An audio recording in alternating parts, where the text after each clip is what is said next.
All right, now we're back. We have audio. Oh, We have audio. hey. Pro streamers. Sorry, everybody. Hello, and welcome to the Adventure Archive. My name is Ryan, and I'll be your dungeon master tonight as we continue our adventures in the Dark Kingdoms. With me, as always, we have Matt as Victor of the Caldair, the human death cleric. Jess as Dariana Bloodright, the elf-marked Seraphage sorceress. Jason as Cutter the Faceless, the Daracool rogue duelist. And Eric as Sylvester, the Dampier Warlock, with his Spine Devil familiar Annie. Because once again, Andy will not be joining us. Beatum Davalbreen, our Gnome Divination wizard, is still undead, deep within the Bag of Holding. We miss you, Andy. The Dark Kingdoms takes place in the Midgard setting, which is published by Kobold Press, so you will notice some differences in some of the races, classes, features, and whatnot. And also, please be aware this is an evil campaign containing evil-aligned characters in a dark fantasy setting, and as such, may not be suitable for some audiences. Graphic descriptions of gore, murder, mutilation, and torture are fairly common. Hello. Hello, everybody. How are you? Hello, Janelle. Hello, Marison. How's it going? Woo. Great, great. Ready to fight a Darrow, apparently, an upset and Darrow. maybe Sylvester. But not before we get to hear him speak a little bit more, right? The Darrow? Oh, Yeah, I know Janelle loves the Darrow's voice. Fan favorite. You'll get plenty of Darrow action as we continue. Let me my thing did not come up dark mode, so let's go back into Dark Kingdoms. Open with Google Docs and then put it in dark mode. And the page is still not white, you son of a bitch. Your mustache is getting some mad love. Right. Dude, it's getting there. This thing is crazy. It's gonna be gone in like a week though. I'm taking it off. Well, Can't do it anymore. Speaking of, so were we not going to do the Movember? Well, it's not even October. I know. Just throwing up. So yes, I would love to do Movember if everyone on the stream would agree to this. What you do is you shave the night of October 31st, shave the mustache off, and then don't touch it again until the end of November. And then, and for those that don't know, Movember was actually started to support prostate cancer awareness. So we could always do a little prostate cancer stream. Fight. I like how that's a good callback to the GIF you posted in the Merc board. The Merc board, yeah. Yeah. Check out the Discord for that. Yeah, that for wonderful, prostate wonderful checks, GIF. everybody. For prostate checks, check our Discord. But yeah, so I would love to do Movember, and I'm super down for Movember, but I can't rock this for another like month and a half. Well, you'd have to shave it anyway, so you could shave it. Yeah, tonight. so I just can't eat or drink because like if I actually close my mouth on my mustache, that's how much is in there. So here's you gotta wax that. You gotta wax that shit and pull it off your lip and. That's because you're combing it down into your mouth. Yeah.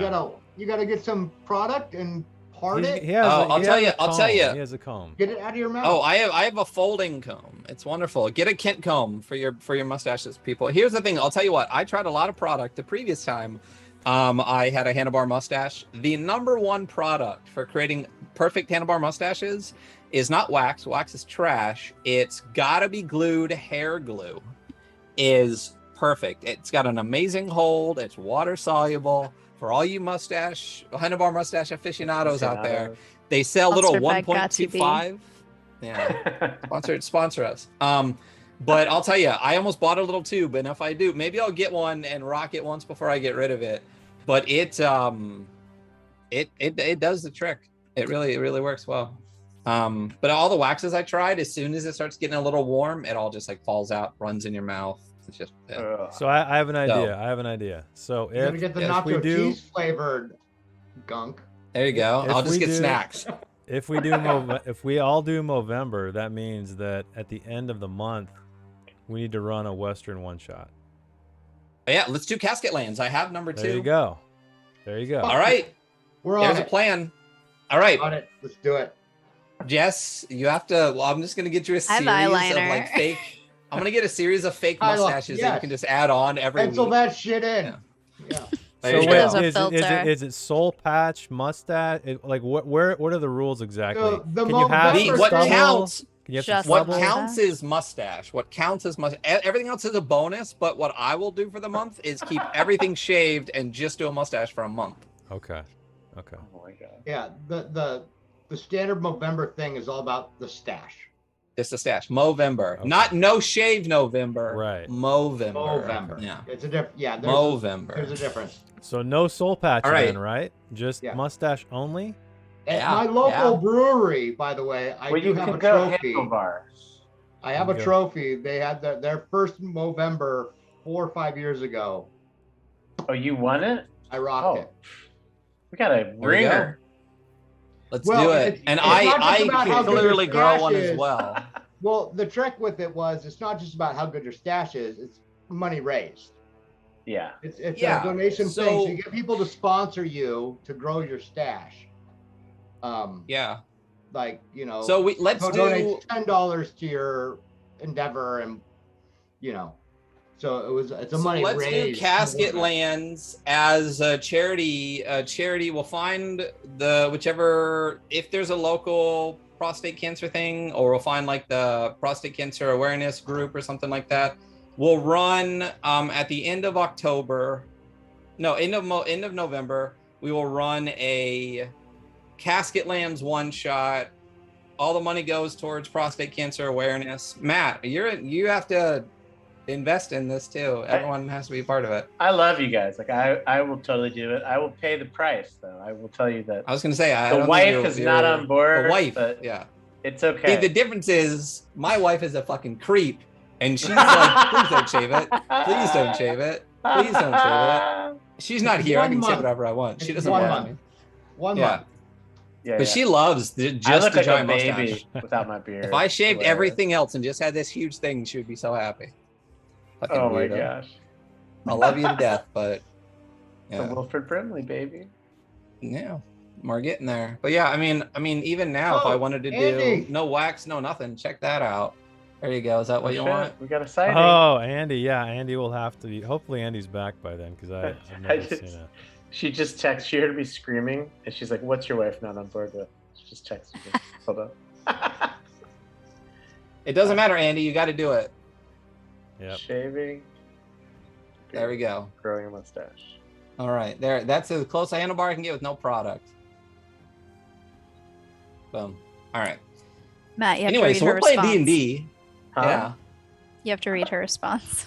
Oh yeah. Let me see. Streaming for 10:30. Absolutely, Skull. Absolutely. Mustache growth for a month. And so you guys can clean the sides and everything. Oh, I'm taking everything off. And I'll take the beard off. It looks ridiculous, but it's fine.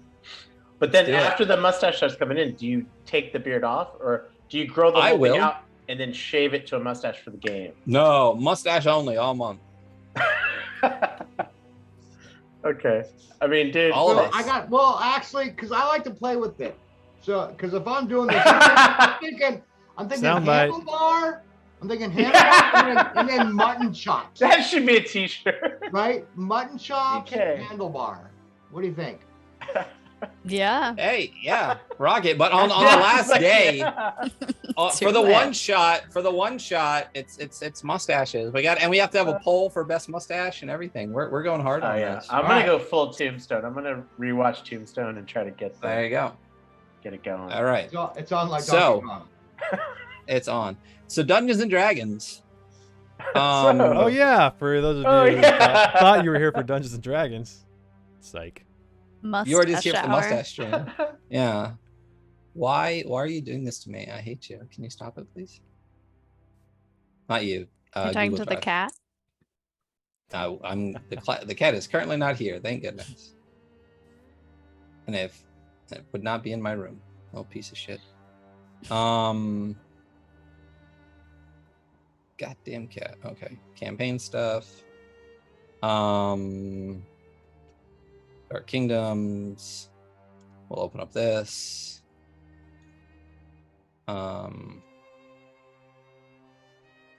then we'll put on dark mode. All right. So anyway, hello we are doing Dungeons and Dragons. So for those of you, I did a long recap last week. Let's do a slightly shorter recap this week. The party, as far as like kind of like overarching arcs, is in what would be the second overarching arc. In the first, they worked for, first of all, they're evil as fuck. They had an evil boss who wanted them to go kidnap a young teen girl, which after like 30 sessions, they did. Only 2 people died. Came back, angering the king of all vampires, the king of the kingdom that they worked for, King Lucan. He then had them work for him instead, and their job has been to stop a heretical faction of Red Sisters, worshippers of the goddess Amarena, who don't want vampires in their church, and also to find out what is disrupting an alliance that the vampires have with the Daracool, which are intelligent ghoul that live in an underworld empire. Trials, tribulations, deaths, murders, torture, mutilation, mayhem. Later, they discovered that the brother to the former king of the kingdom that the vampires and ghouls had taken over 10 years ago is the key to some type of dark ceremony that could change the world as they all know it. And that person has been kidnapped by the ghouls, by the Daracool Imperium. And they also found out that a member of that Imperium, Duke Drago Blackfly, a blast from Cutter's past, is behind this disruption in the Alliance, but is supposed to be one of the favorites of the Ghoul Emperor. The party has made their way into the Ghoul Imperium, trying to find and stop whatever ritual is taking place. Most recently, after gaining some allies in a kobold city, they made their way to an outpost that had a blood sport style arena beneath it. And after murdering, I don't know how many slaves, killing a massive Otiug, upsetting the Daracool after firing Eldritch Blasts at them and flipping over carrion beetles with spectral horses and stuff, they were permitted to leave after putting on a wonderful bloody show for the crowd. And that's where we are now. While they were down there, though, they found a Darrow, a member of the Cult of the Withered Hand that worships a former warlord / king of the Ghoul Imperium prior to the Empire itself forming, who they are looking to create an alliance with. This Daracool might be the key to that. They took him back to their room at Noshing's, the inn in the Pit of All Flesh. And as they were questioning him, he struck Sylvester with madness and basically said, come and fucking get it. And that's where we're starting. In a small room at the top of an inn in the Pit of All Flesh, outpost. So, I don't know if we did last time. It looks like we didn't. Not. So why don't all of you roll for initiative?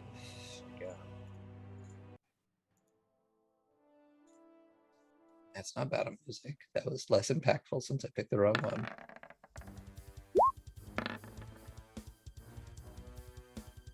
I use this one a lot. Let's try something else. Let's try this. Dariana, we're rocking it. I didn't even see what I rolled. Oh, yes. 19, buddy. We are. On it. I could put on cheesy. I rocked it with a 6. Oh, this is one I did. Because you're suffering from infectious insanity. Yeah. Oh, I need to roll for Brian too. Thematically makes sense. Oh, I hope Brian just envelops this dude. You know what I also didn't do today is post any of the stuff to Instagram announcing the game tonight. Okay. Woo! I know. I was looking for it to react. What? If you look for it to react in the future and don't see it, shoot me a text. Because I forgot and went to bed early. That's putting a lot on me. I'm just kidding. We'll do it. All right, let's move some of this stuff over.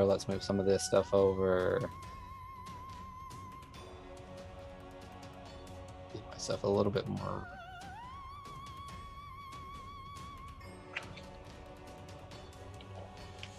And let's roll for the combat for this little guy. It is a tight space in here, huh?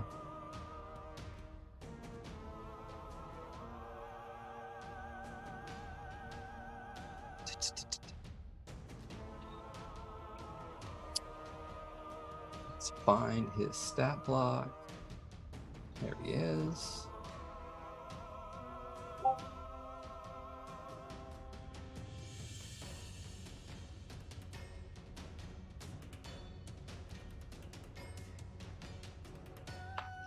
+4. All right. Slash roll 1d20 +4.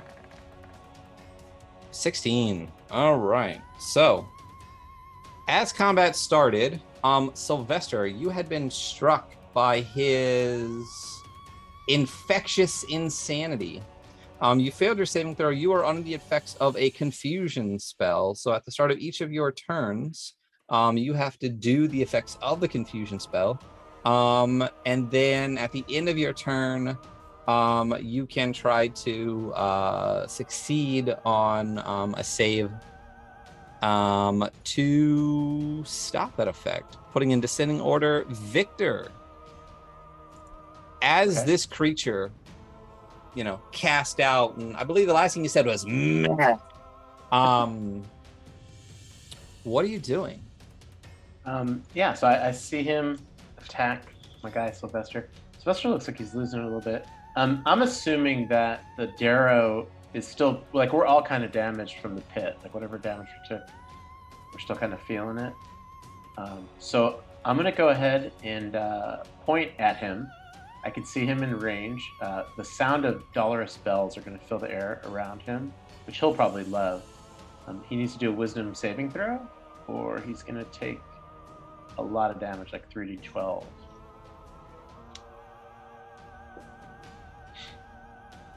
The wisdom save will be against a 17.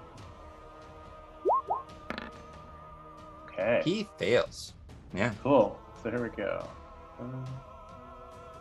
Actions.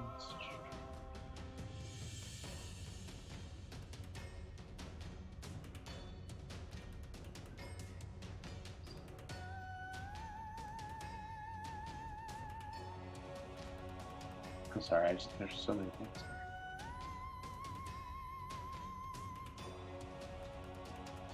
There. Damage. It's supposed to be 3d12, but I don't understand. Oh, let me click it over there. There it is. So I'm trying to figure out how to get over to that. Here it is. That should have done it. Okay, and then it should slap on. I have that weird thing where it slaps on a little extra d8 of necrotic once around. So it does 20 points of damage to him, inescapable. And then for my bonus action, a Ruthenian Warhammer appears right next to him. Oh, also real quick, let me do one more thing. Yep. Didn't help. Anyway, keep going. Okay. Right here, a Ruthenian Warhammer is going to appear. Oh, let's bust out that little guy. Here we go. Dark Kingdoms. Tokens. This will just be at the low level because I think I had to use up a bunch of my spell slots. That's fine. There you go. And then let's make that. And I'm going to go ahead and may as well. Is the Ruthenian Warhammer something I could bless? Start spending those bad boys. Victor. There's the bless. What do you want to bless the hit? To hit. The Ruthenian Warhammer to hit. So that, oh, nice. So 28. And then let's hit the pink. And I think that's it on that one because it only happens once per turn, that little boost of damage. So 8 more force damage, and there's a Ruthenian Warhammer hovering above him. Okay, so what is the total damage? So it was 28 points of damage. Okay. And then I'm just gonna kind of hold my ground. That's included in your Toll the Dead too, or is it on top of that? So that's the Toll the Dead was 20, the spiritual weapon was 8. And then and I'm gonna kind of stand my ground in the doorway, and the hammer just kind of floats above. And really quick too, the spell he cast on me is that a concentration? It's not a spell. It's literally just It is a That's it's like fine. an ability. Yeah, Okay. like Darrow are innately insane, and this one is able to pass that infection to sanity onto you. Cool. I dig his yeah. moxie. I'm down. All right. Yeah. I dig his moxie. Yeah, I'm just gonna hold my ground and His try to moxie. not. Good times. I'm gonna try not to let him through the door if he tries to run. Okay. All right. Oh no, let's turn that back up. Don't want to see that. So, next up, I believe, is Dariana. Is he still wearing his armor? No, he's stripped naked. Nice. Okay. Yes, he's very much still wearing his armor. I think I'll try this. I'm gonna try to do Ego Whip on him. Ego whip. Okay. So he has to succeed on an intelligence saving throw. Could you throw that into... Yeah. You lash the mind of one creature you can see within range, filling it with despair. The target must succeed on an intelligence saving throw or suffer disadvantage on attack rolls, ability checks, and saving throws. And it can't cast spells. At the end of each turn's target can make another intelligence saving throw.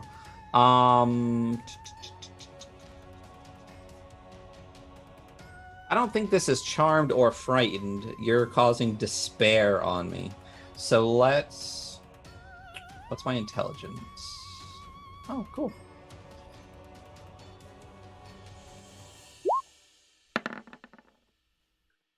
Wait. Oh, 19. Wait, what? Oh, he has magical resistance. So he gets advantage? Advantage on saving throws against spells and other magical effects. Dang it. I should have. I mean, we could just totally leave, right? Just walk out. Yeah, we just be like, ah, fuck this guy. We've got a Yeah. room here, though. Yeah, I can't. And I'm pretty sure there's a security deposit on the rooms under my name. All his bourbon. So, Midgard Bank. All right. It is now his turn. It's Brian's turn. Hey, Steph. Coming in with the Bane. Thank you so much. I am a little bit low. I am a little bit low on Banes. I was really using them up last time. All of Trying us to are get doing pretty the- well using our Yeah. losses. Yeah, it looks like we're down. Well, I mean, that's you and Matt did pretty well with it. It looks like almost everyone else is at almost double digits.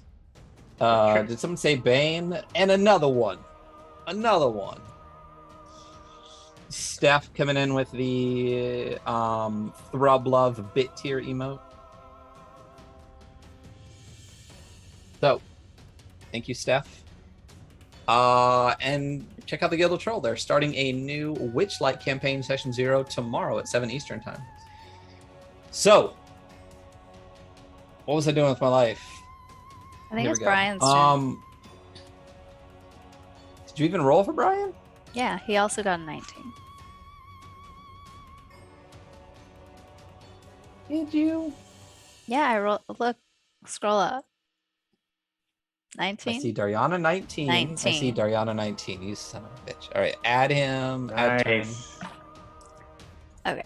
Let's do another 19 for put Brian. Bri Let's put this in back in descending order. Bri will be after you.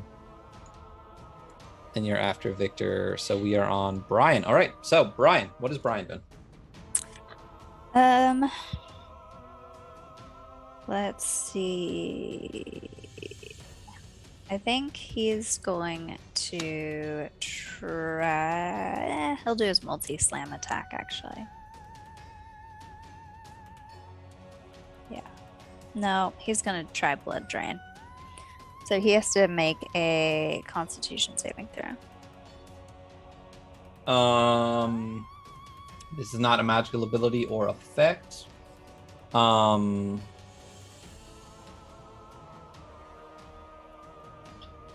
You said Constitution? Yeah. Yeah, nothing fun for that. All right, so Constitution saving throw is... That's a 9. Yeah. So he is Nice. going to take 3d6 necrotic.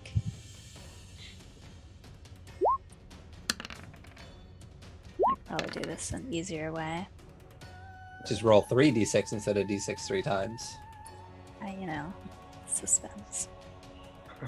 And if large or smaller, it is grappled to escape. Nice. It's a Yeah, DC he's- 13. Yeah, minus 12. Oh, minus He's 12 points restrained of and damage. unable to breathe. Restrained, unable to breathe. So he's basically like slurped into this guy right now. Yeah. Okay, so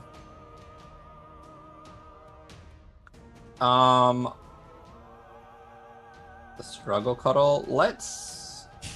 I need to look up. Let me look up a couple of things real quick on what he is able to do for that. Oh.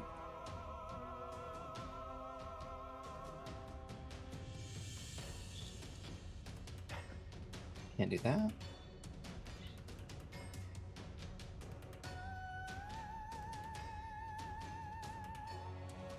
That.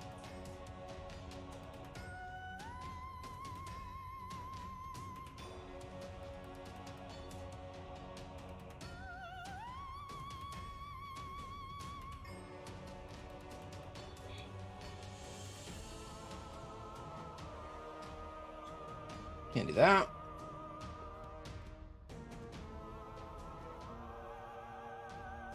And then restrained just means I can't take a move, but I can do other stuff, right? Speed becomes 0, can't benefit. Attack rolls against a creature have advantage and the attack have disadvantage. The creature has disadvantage on dex saving throws. Stun creature is incapacitated. Okay, so, well, and you said I can't breathe. Nice. No. You're in the jello. Interesting. So I'm gonna say that means that I can't really cast. Do you think I can? You can cast verbal components underwater or like in liquid, right? Like you I can was still wondering the hear it, same you can still thing. create the If you sounds. can't breathe, you can still Make sounds. Yeah. Yeah, and you can still hear them. They Like might be if guttural. you're yeah. Okay, This will so come in then the handy. very first thing that's going to happen as a reaction, he is going to be hellishly rebuked. Oh.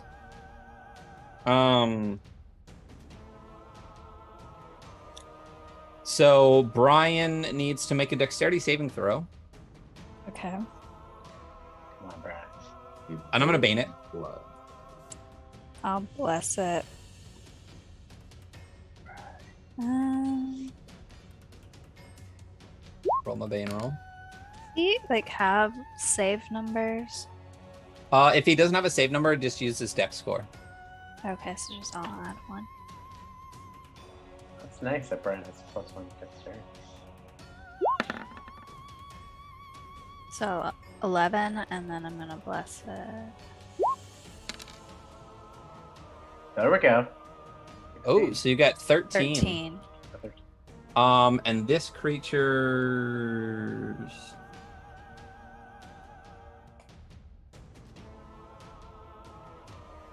Oh, okay. So he succeeds and will take half of 2d10.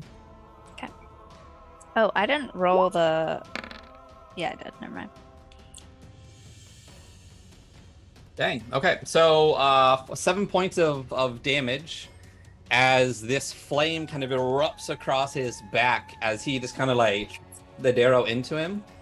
And then the Darrow is going to pull out one hand from this struggle cuddle and slap it onto the bloody chest. And he's also going to then cast Inflict Wounds.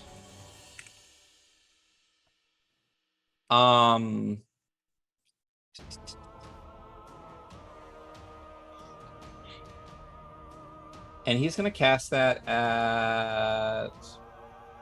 Let's see if it matters at higher levels. So make a melee spell attack against the target in reach. On a hit, the target takes 3d10 necrotic damage, and at higher levels, using a spell slot of second level or higher, the damage increases by 1d10. So I'm going to cast at second level. This would be 4d10 if I hit this. And I have a +5 to hit Brian. Well, that sucks. I Yeah. assume 9 does not hit Brian. No. Also, what kind of damage is- was that? The flame damage on the last one? No. What you're trying to do now?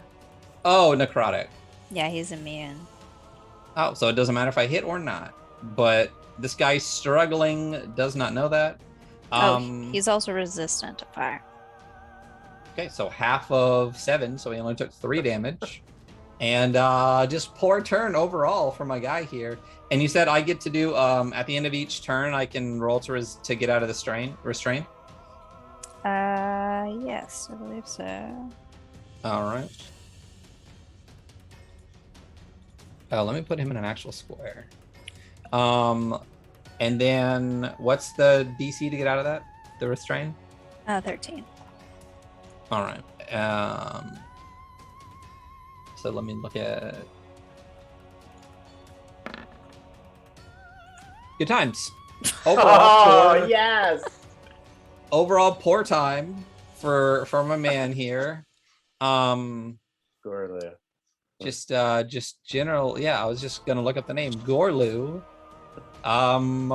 If he wasn't completely batshit crazy, would definitely be regretting his decision to attack right now. But he is. So Cutter, you're up as Gorlu is basically kind of slowly being sucked into Brian as Brian's just like pushing him into like the blood jello. Nice. So his head is like completely inside Brian's chest. Like arms are kind of like stuck there, like hands slapped on it. Fire kind of like just like up the back doesn't really look like a whole lot. It's kind of like when you have like too much bug spray on your hand or you set it on fire or light your sock on fire. It just quickly hit, didn't really do any damage. What are you doing? All right, I am dashing across this table. Dash in the actual word, not the mechanic. And unsheathing my sword and I guess hitting this guy. What is left of him on the outside of Brian? Yeah, and you have advantage on the attack because he's restrained currently. Oh, nice. I believe Okay. that's how Let's see what my happens brain here. remembers that. Attacks against a creature have advantage, yeah. Oh yeah, 28. Yep, that'll just hit.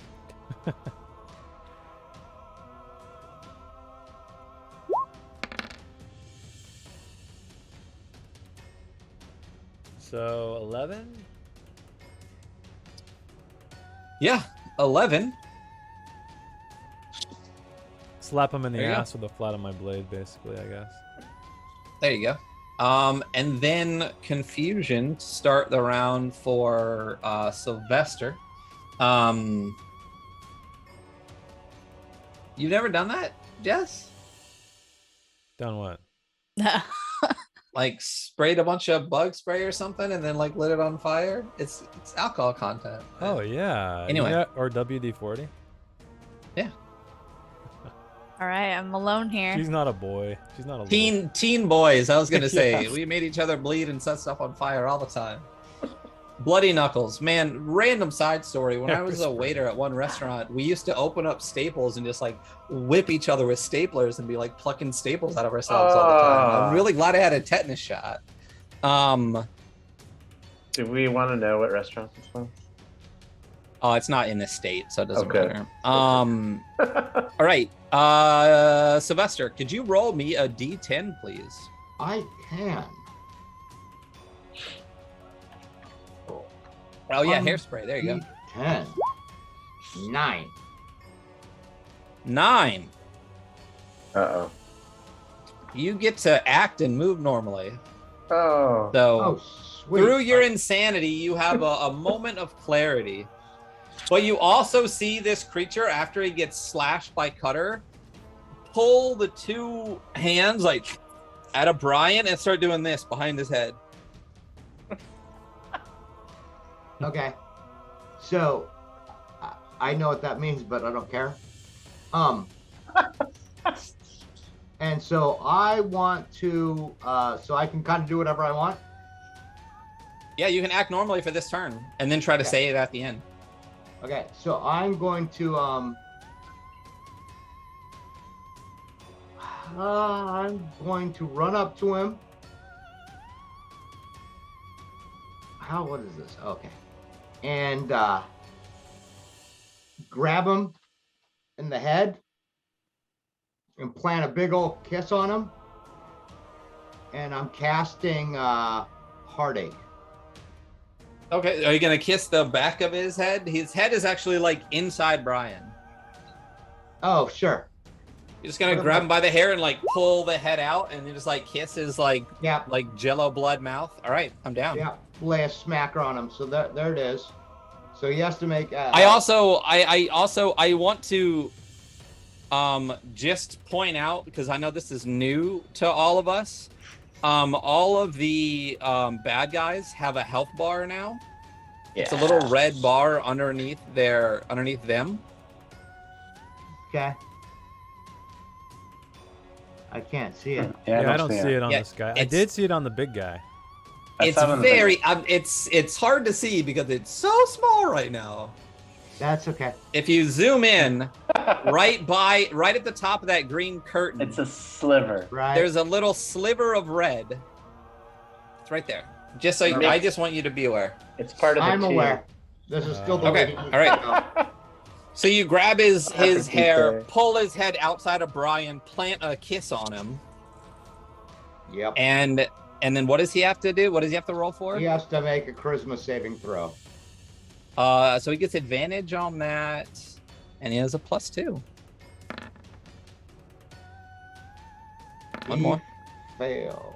He still 14. fails. So, yeah. Okay. So he's going to take 76 damage.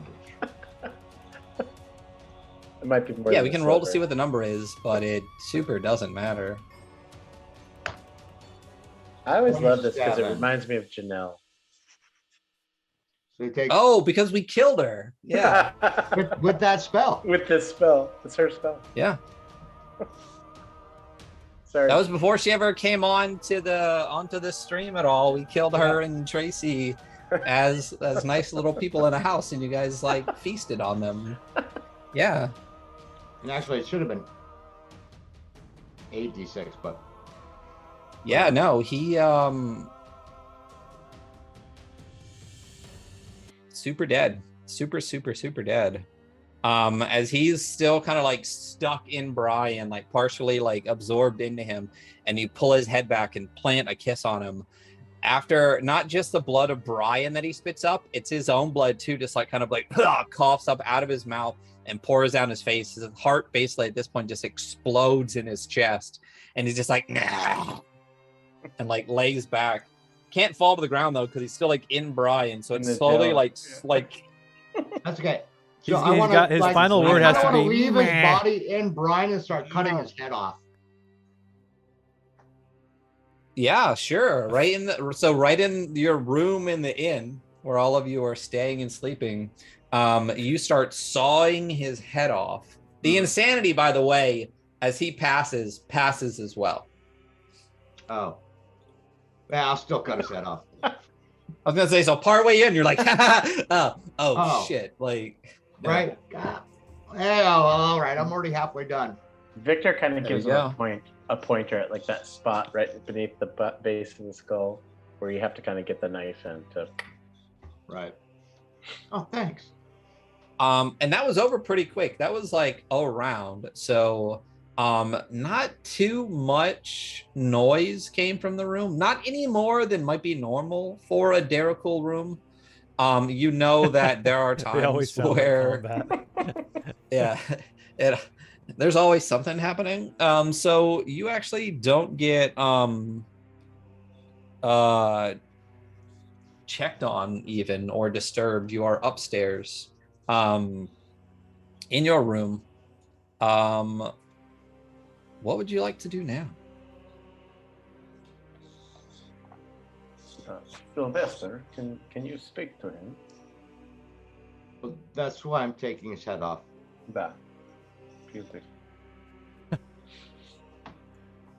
Always the first thing you do to talk to somebody, take their head off. Chop their head right off. Yeah. Well, this way we can, talk to him as much as we like if we keep the head with us.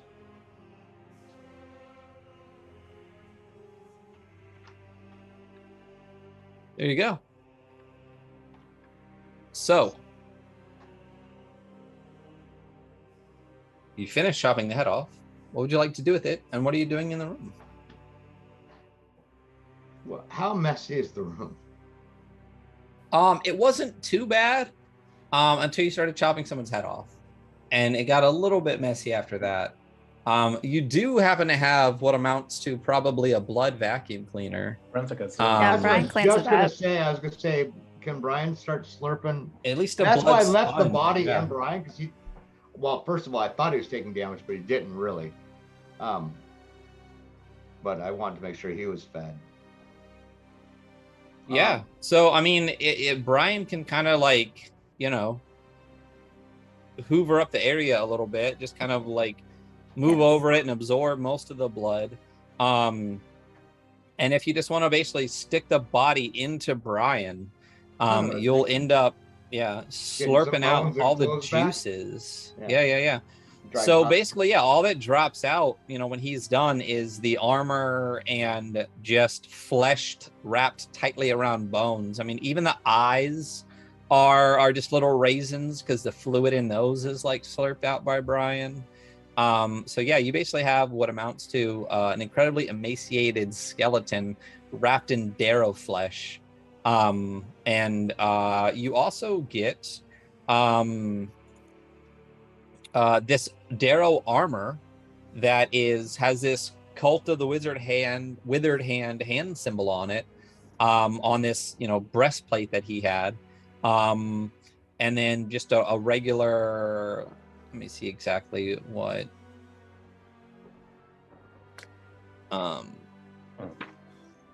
gear he had. Breastplate. Yeah, and he didn't have a shield on him. So yeah. So that's what you got from this guy. Cool. I wouldn't mind after I get his head off, like taking a short rest. Cool. Yeah. Yeah, I got kind of. Also, if anybody wants it, I'll just throw this picture out there so you can see it. He does have a pretty sweet belt buckle. Oh. Ooh. I like to accessorize. And then we also have, I kind of showed there because we got some sort of a, so I had in my notes that we got some sort of a necklace or something. Oh, you had it. To the right. Like a chain necklace shape and a ring. There you go. Oh, so it's got like a smiling demon on it? It's got like a smiling devil on it. Absolutely. That is sweet. That is sweet. If anybody, I'll say that's on him too. If anyone wants that belt buckle, that's all you. That's pretty metal. Yeah. Hmm? Takers? Does it seem like something more for a warlock or more for a computer fan? Because if we had a wizard, I would say it's really specific to people that wear pants. So Brian can't wear it? Bro, Brian. Oh, I mean, that'd be awesome if Brian just had a belt on. He's got a waist. That'd be dope. So Brian and Winnie the Pooh are out. But he's mostly Donald liquid. So Yeah, I think Donald if you he's just Donald ducking it. If you wrap it on him, it'll either kind of absorb into him or kind of like slide off him as he moves. If Beat him wears it, it'll look like a pro wrestling championship belt. Yeah. It's like You should put it on him. Yeah.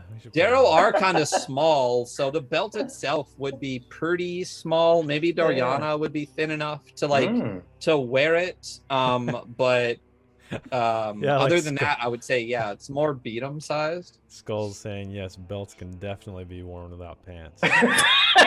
So he sounds pretty sure of himself there. Listen, It's a common occurrence. Yeah. His quarantine work outfit must be a belt with no pants. Anyway, if you want it, you got it.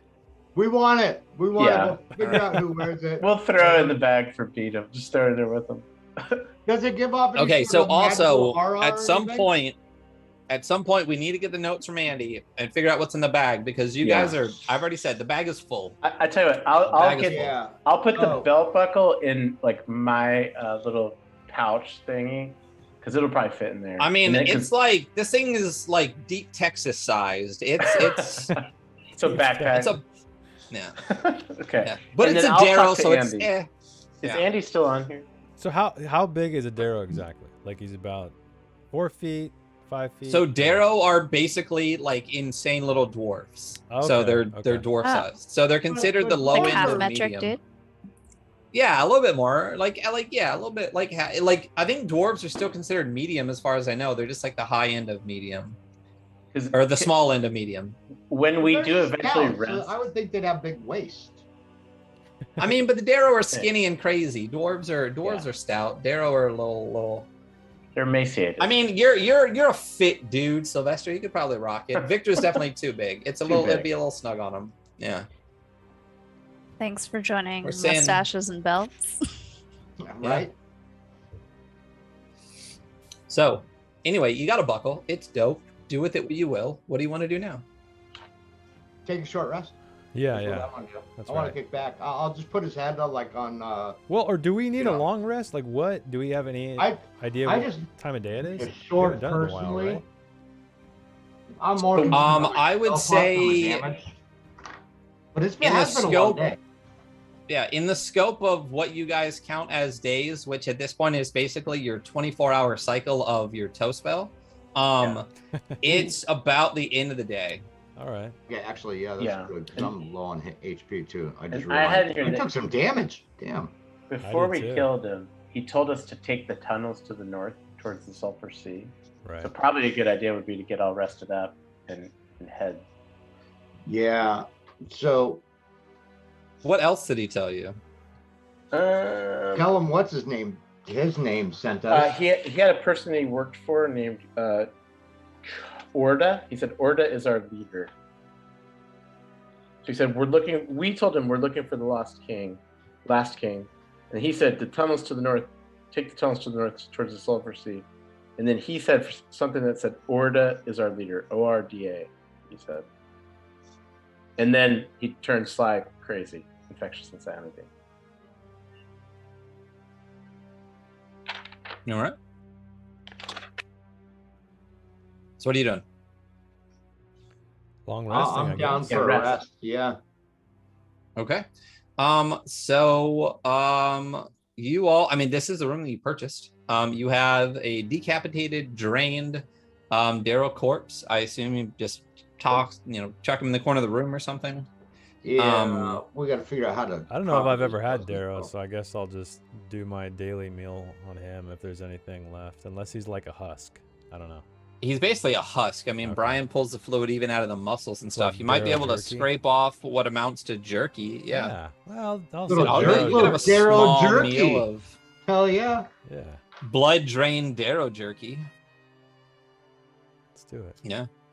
If you want to take the time, and you can because you don't sleep but you're not really doing anything, I'd say you could strip the bones mostly of the jerky. And I'll say that you could have like a snack right now and a full-sized meal later of basically like Ooh, I like let's that. just say it's a whole person. Let's say it's two rations worth of basically what amounts to like dried meats. Darrow jerky. All right. Yeah, if you basically just like strip was low. the dried meat off the bone. Yeah. Okay, I'll do that. Okay. So yeah, you have 2 rations of Darrow jerky. Yeah. Perfect for the road. And the rest of you are all sleeping. I mean, is anyone keeping? assuming that we do Yes. watch, like Victor, like with the skull, is kind of he'll do a little quiet kind of discussion with Chernabog Oh. Okay. to thank him for that new, because that's the first time he's ever used the death. Well, God's touch. yeah, I think Sylvester had plans. It's up to you guys. Oh, Well, kind of. Do I have any idea like what time of day or night it is, or? So for you guys and for what you've basically decided in the underground is that the spell is your 24-hour period. yeah. Right. So you're about like 8 hours away from the spell being done, which means you've been awake for 16 hours, which means for you guys, you're heading into what amounts to your night. If you want to rest as still Darrakul, what you guys have done for the past 2 or 3 days is basically wake up as the spell is wearing off and then cast it again. So for you guys, a 24-hour period is the length of time of the spell. You're about 8 hours from that.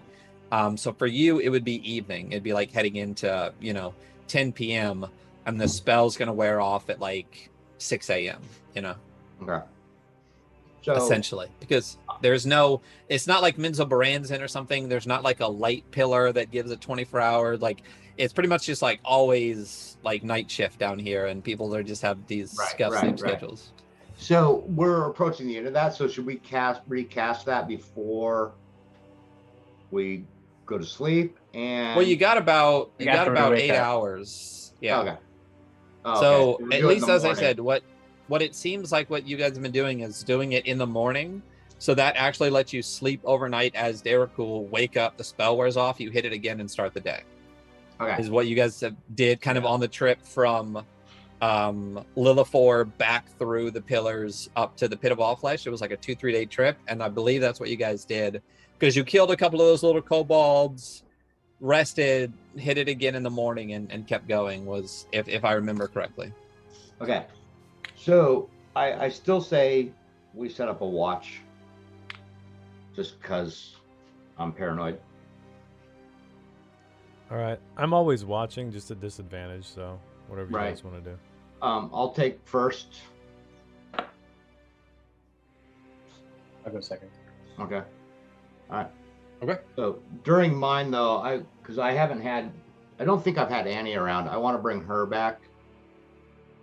Okay. And you have the appropriate amount of incense and all that kind of stuff, because she wasn't killed, right? She wasn't dead. I just dismissed her. Okay. All right. So yeah, so So- then she just comes back. You can bring her back anytime you want. So Let me find her. She's on tokens somewhere. I don't know where her token is that I can't just like drag her back in. Dark Kingdoms. Oh, there she is. Do you know what her hit points are? she should be full. Yeah, but do you know what the total is? Oh, I still have my imp printed up. I got you. I've sent you this a couple of Hold on, times. let me delete Frankie Munoz. It's 13 and 22 for AC and HP. 13. Okay, hold on.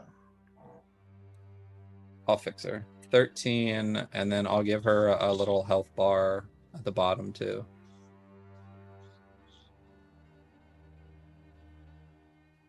$22, $22.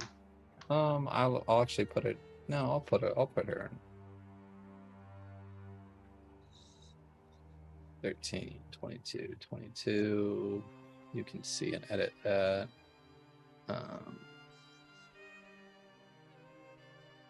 Low, compact, boom. There you go. You got an Annie, and she's got a little health bar. AC 13, HP 22. Perfect. So I'm Okay. gonna have instruct her She's not this big. to help keep watch, and I want to cast Dream because we still have a spell slot left, Okay. and try and reach Duke Avghost.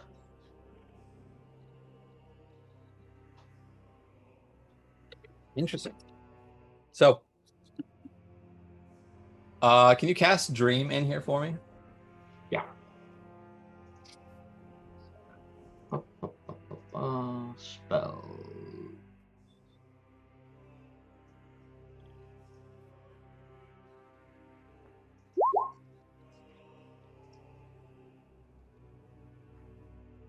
Oh.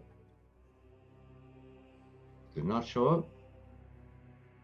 It just showed. You gotta do that VTT thing. Yeah, let me. Yeah, cast in I did VTT. the cast in VTT, not the display. Hold on. There we go. There it is. All right.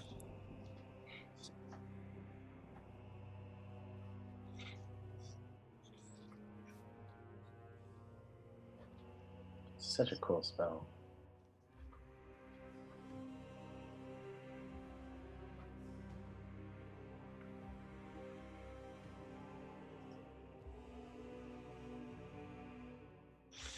Okay, yeah. As you you enter this trance-like state, trying to reach out towards the dreams, you find nothing. It appears that as of now, Duke Avghost is not asleep. Right. So I can keep it going For 8 hours if you want. Yeah. and I'll know when he wakes up. I don't want to keep it going for 8 hours because I'm going to need my rest. So I'm going to keep it going during my watch. So if he goes to sleep and the next, what's my watch? 3 hours, 2.5, something like that. Yeah, it's like 2.5 hours. Okay, so I'll keep going during my watch. And if he doesn't wake up or go to sleep during that time, then I'm going to drop it. Okay. All right. So unfortunately, he does not appear to sleep during the course of your watch. Okay. So it just drops off, and you're unable to reach out to him. Fair enough. And your watch ends. Your watch, since you and Cutter are both in these like trance-like states, but Annie That's was why I brought watching. Annie around. Yeah. So nothing happens. Again, you're like the top floor of the inn. Doesn't mean that a bunch of these other people aren't going to come in and try to eat you, but they don't. And your watch goes by uneventfully. When it switches to either of Victor or Dariana, is there anything you guys want to do on your watch, or just watch? Just watch. Well, yeah, he's just zone watch. out. Just watch? Yeah. Okay. All right. So then the night goes by, the quote unquote night goes by uneventfully. And as the time period passes, you are all awake. And Dariana, you are aware that the spell from the book will be ending shortly. So is there anything you'd like to do before that happens? Because you are aware that once you can't cast the spell again until the spell ends. Because if you end it early, there's a period of time you can't cast it. Yeah. So if all your guys are doing this, kind of waiting around, chatting, eating jerky, the spell falls down. You guys all see each other once again as your true selves, most of which are not Daracool. And what are you doing? Grab a mirror.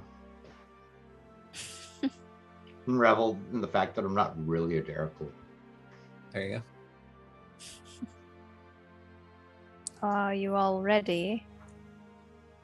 I'm going to take off my shoes. Pulls his boots off. Oh man, I'm gonna turn away. Are you sure you don't want to partake? Yes, I am. And even though we're not sure what's kind of going on with him, I'm gonna zombie beat him out of the bag, because I think we've been turning him into a Daracool. Yeah, just in case. Yeah, just in case. So if he does come to and pops out. Yeah, I kind of size up the belt buckle. I'm like, oh yeah, we're gonna need him to sport this thing one day, and hopefully identify it. Yeah, so when you pull beat him out of the bag,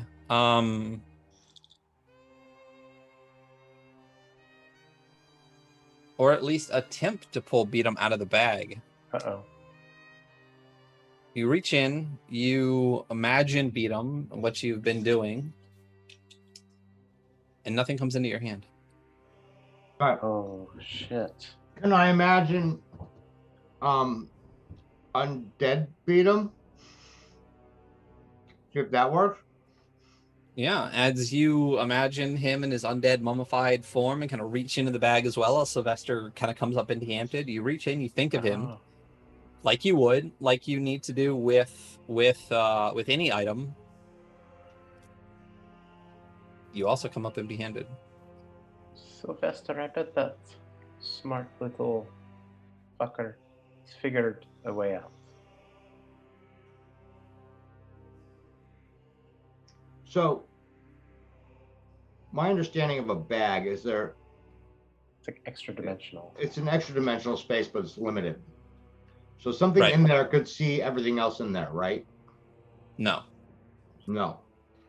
At least the way that I govern the thing is the things are in there in a space, but they're not together they're together in the space, but they're all kind of separate. They like float within their own little kind of thing. So if you poured a bunch of liquid in the bag, it's not like you would get everything in the bag wet. I imagine it as kind of almost like having its own little bubble in there. The amount of things that you can put in the space is limited, but everything in the space is kind of floating in its own space. You know what I mean? That's how I imagine it, at least. So that's how it works, because I'm God in this world. But Yeah, What happens if we turn the bag inside out? it's not possible. So The bag is basically just an opening into Yeah. a space. If you flip the bag inside out, you'll have the inside of a bag. But like if you reach into the space that the bag has access to. It's basically like a portal into a little pocket dimension. Well, what I'm wondering is there a way to get everything out You'd have to think of everything in the bag and pull it out one by one? one by one. Hmm. Well, that very doesn't- interesting. Do you have a way of figuring out where he is, Sylvester? We perhaps have something of his to scry on him, perhaps. That was his forte. That was his thing, yeah.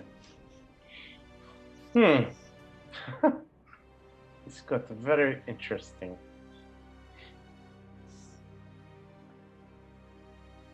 I'm stumped. And I don't like being stumped. I guess though it seems he is his own. He's short, but he's his own man. Perhaps we do Dariana's spell. Use the book. Yeah, well, and we'll figure it out. We find him. All right. He is mummified, so it's close to cool.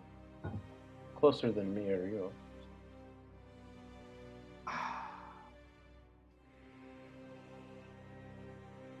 Okay. So We'll do the ritual. We'll figure out the beat 'em thing Yeah. later. we've only tried to get beat him, right? We don't know if like the bag's broken. Oh, yeah. Let's pull something else out. I think of my actual Ruthenian Warhammer. Reach in, which I haven't used. Wouldn't that be fun if there was just like a split in the bag and everything got dumped into like, the ether? And he's just floating, like he doesn't have to breathe, so he's Through the just astral floating plane, in the astral plane, that would be dope. like holding off on astral dreadnought with like a bunch of random like sex toys and metal rings. Yeah. Yeah, get but in as the you bag. reach in and think, as you reach in and think of your Ruthenian Warhammer, you feel something enter your hand. Yeah. So definitely the bag seems to be working, friends.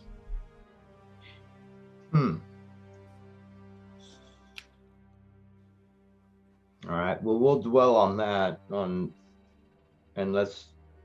But we don't want to be seen not as ghouls. So. Yes. And perhaps he will find someone to piggyback him to us next time, similar to the knoll, the desert knoll. You'll be riding a Derrickle before we know it. All right. So we'll do the spell Get your without. feet out.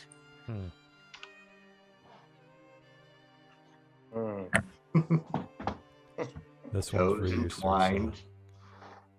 Is Kadam. I like how you guys are miming it with your hands. Yeah, You guys are really getting into it. What's the gnomish? It's the this is a Nagrimi grip. show. You're just jealous. It's I the know. Nagrimi Yeah. special hug. Hey, I just You got my kinda I like just a got my little toes bit, you- back. Okay. Yeah. You're curious. You're a I toe don't need to be curious. wrapping them around anybody else. All right. That ghoul stain. Yep. Thanks. Oh, I yeah. hate it. It's my musk, thank you. Jeez. So as your toes intertwine and the spell is cast from the Anu Akma's Book of the Dead, the shimmering visage stabilizes on you, and you all return back to your Derrickle selves. And as that takes effect, we will take a quick break, and we will be back shortly to see what the party does now that the morning has risen and they are once again Derrickle. So we will see you in just a couple of minutes. Thank you so much. Oh,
Hello and welcome back to the Adventure Archive, where we last left off. The party had just successfully killed the insane Darrow that attacked them, that they had saved from the Otiug. They had rested. Don't forget to hit the long rest button on your character sheets. And started the day by casting their spell from the Book of Anu Akma, Anu Akma's Book of the Dead, to regain their Diracool-like visage, those that need it, and also discovered when they tried to pull Beatum's newly mummified undead body out of the bag of holding that it had mysteriously disappeared. So as the day begins with your newfound information from Gorlu, the member of the Cult of the Withered Hand, what are you guys going to do? Let's get the hell out of here. Yeah, let's go north. But we need to dispose of this body. Really? Well, I think it looks bad. They know our names. If we leave the husk in our room. It's just bones now, right? I mean, so Basically. I've probably been in a Diracool Inn before. What is the what is the etiquette? Like, is it common to have, there's some stuff we ate in the corner, no big deal, we clean it up, or is it like completely out of the ordinary? Well, one second, real quick. Amira-san dropped 1,800 Tiggle biddies. Boom. To bring everybody back up to 10. So let me bless all Good you thing I was guys. muted because I just gave out some serious curse, but in a good way towards American. And Jax, thank you so much for being here. Jax, Thank resubbing for you. 5 months. We love you as well, friend. Let's go. Does the 1,800? That's all just the blesses, right? It doesn't bane me up to 10. I'm not. Oh, wait, you already had Jess says 11, no. and you had 10. Okay. Yeah, just blesses. Okay, so that should be. Is that everybody back to 10? 10, 10, 10, 10, and Andy actually still had 11. So, all right, so everybody back. Jax, thank you so much. And Jax. Amerison as well. And a Bane from Jax. And Janelle here with just the 100 biddies to get a hype train going. Is that what just happened? Is that what Janelle did? Janelle. Did you do that on purpose? Yeah, Yes, Janelle kicked off the hype train between her, Amarason, the resubs, everything. Thank you guys. We need to, 3 things jump it to level 2. Maybe I should bump up the levels, or we'll just always feel good because we get at least a level 2 hype train. Janelle coming in with the 50. Now that's 150 and a Bane. Thank you so much. For those wondering what we're doing, let's do the command. If you want, with channel points, or which we call experience points, and or bits, you can cast a spell on the party. You can find that down in the about section, and the spell can either aid the party or aid me, the DM, against the party. Bane, bless, false life, shield, all of those things. So thank you all so much again for the bits and for the resubs. We really appreciate it.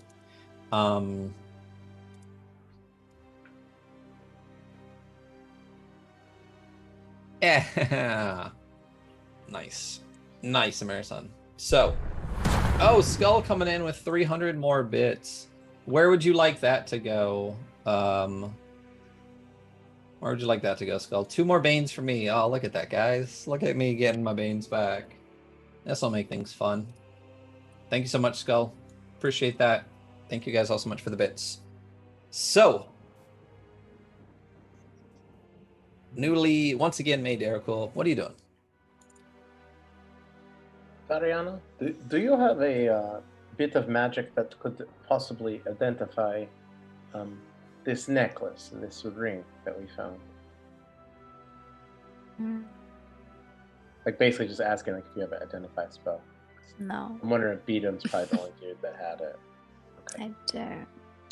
And Ryan, like, mechanically, do we just, if we wore it, we could find out like what it does? Yeah, if you attune to an item, you learn the item's capabilities. Okay. I'll put it on. Oh, I'm wearing I it. think Victor has both of them. Oh, Yeah. so- So are so you gonna yeah, so pass them about? Yeah, I hand him to him because I'm just kind of curious. Like I've Well- seen Beatum identify stuff before, and I'm not really sure. And so I've got this chain, and then there's like a ring on it apparently. Oh, you were talking about the belt buckle. I mean, I could give you that too for sure. You're svelte. Yeah, I'll throw them both on. Cause I'm Okay, so I'm fashion forward. give me 1 second. Do you unbutton your shirt, kind of have a little top? Yeah. I No, did like- the whole get the chest thing going. I want the medallion hanging. Sounds like one of those like high school things, right? Where you give the Yeah. ring. Don't forget that you guys can only attune to 3 things at a time. So make sure you're aware. I also meant to remind you guys at the start of the I can only do session one today. of those items. All right. I'm already Would you- attuned to 2 things. So, which I'm not you fully prefer? attuned. Jess, do you have a slot? Yeah, I'll put on the belt. Oh, dope. Okay. There we go. 'Cause I already have a necklace. Yeah. Yeah. And if you guys want to hang around for what amounts to a short rest to attune to the items, the belt is just a dope belt. It's pretty cool. Charisma boost. Yeah. Maybe Nice to check charisma. when I you look in dig the it, mirror. and I'm wearing it. Yeah. I'm not taking that off. But no. So Dariana's wearing the belt. She's got the belt. Oh, Yeah. fuck. It's around her like that beautiful. Maybe I'll dress. trade you. 'cause I Plus love one a dope belt. charisma. Because Sylvester wearing low rise pants Should be an advantage on any charisma check. right on the hip bone there. So, Take his magic thing. It's got to be magic, Jess. The necklace. but I'll do the ring. necklace. But Like there's I'm a ring on trade it, for so then that you belt can try the buckle. ring. Do you have to wear the ring to attend to it, or wear the necklace with the ring on it? Oh, No, they're 2 separate items. Oh, well, how about we do this then? How about ring for Jess, necklace for Victor, belt buckle for Sly, I like that. and then we see what happens. We see what happens. Okay, give me 1 second to So the other thing that I did recently, because I think a lot of people forget the items that they currently have. Jess, Sorry. don't forget that you have a thing in your chest that every time you do things, things happen. You also have that crown of thorns still attached to your head that you have a spell for. I do. Don't forget, Cutter, also that your weapon is more than just a weapon. It does have abilities as well. Yeah. And so I actually added, if you look into your handouts, I made item cards for some of those things recently. So the Cap of Thorns is in yours, Dariana. The half sword of the Margrave is in there. I think Cutter, you have that Dread Scarab. I think do. that's in your stuff as well. Yep. So you have those things. Yeah, I've got Dust of the Dead, Coffin Shield. And whoever has the Ring of the Ram, this is a Ring of the Ram. Oh, nice. And the Ring of the Ram has 3 charges. While wearing the ring, you can use an action to expend 1 to 3 of the charges, and 1 creature you can see within 60 feet of you. When you attack it, the ring produces a spectral ram's head and makes its attack roll with a +7 bonus on a hit. For each charge you spend, the target takes 2d10 force damage and is pushed back 5 feet. You can also use it to break items, so that is in there. Who has that one right now? So I was gonna give that to Jess because she already had a necklace on. It sounded like. Then you could push I people. thought she had up the belt close. buckle because she's skinny enough to wear it. It doesn't matter. It's not magic, so you can wear it too. Okay. So Dariana, you have the ring, and you also have the Cap of Thorns, and you also have a thing. So you're tapping out at what you can have. I hit her up for the belt buckle. You can have It's the up to belt her. buckle. He's loving it. I feel like our waists are about the same. Yeah. We're gonna have to get a new Sylvester's picture fairly drawn lit. at the end of all the characters, like and it's because just you're a buckle, mummified so now. I can Yeah. detach it to my belt. Yeah. Yeah, it's just it's a whole That's belt. true. You can take the belt off and put it onto Yeah. whatever you want. Yeah, I want. that. The other thing that you had was this necklace, which will be interesting. for those involved. Might change some things as well. This is what that is.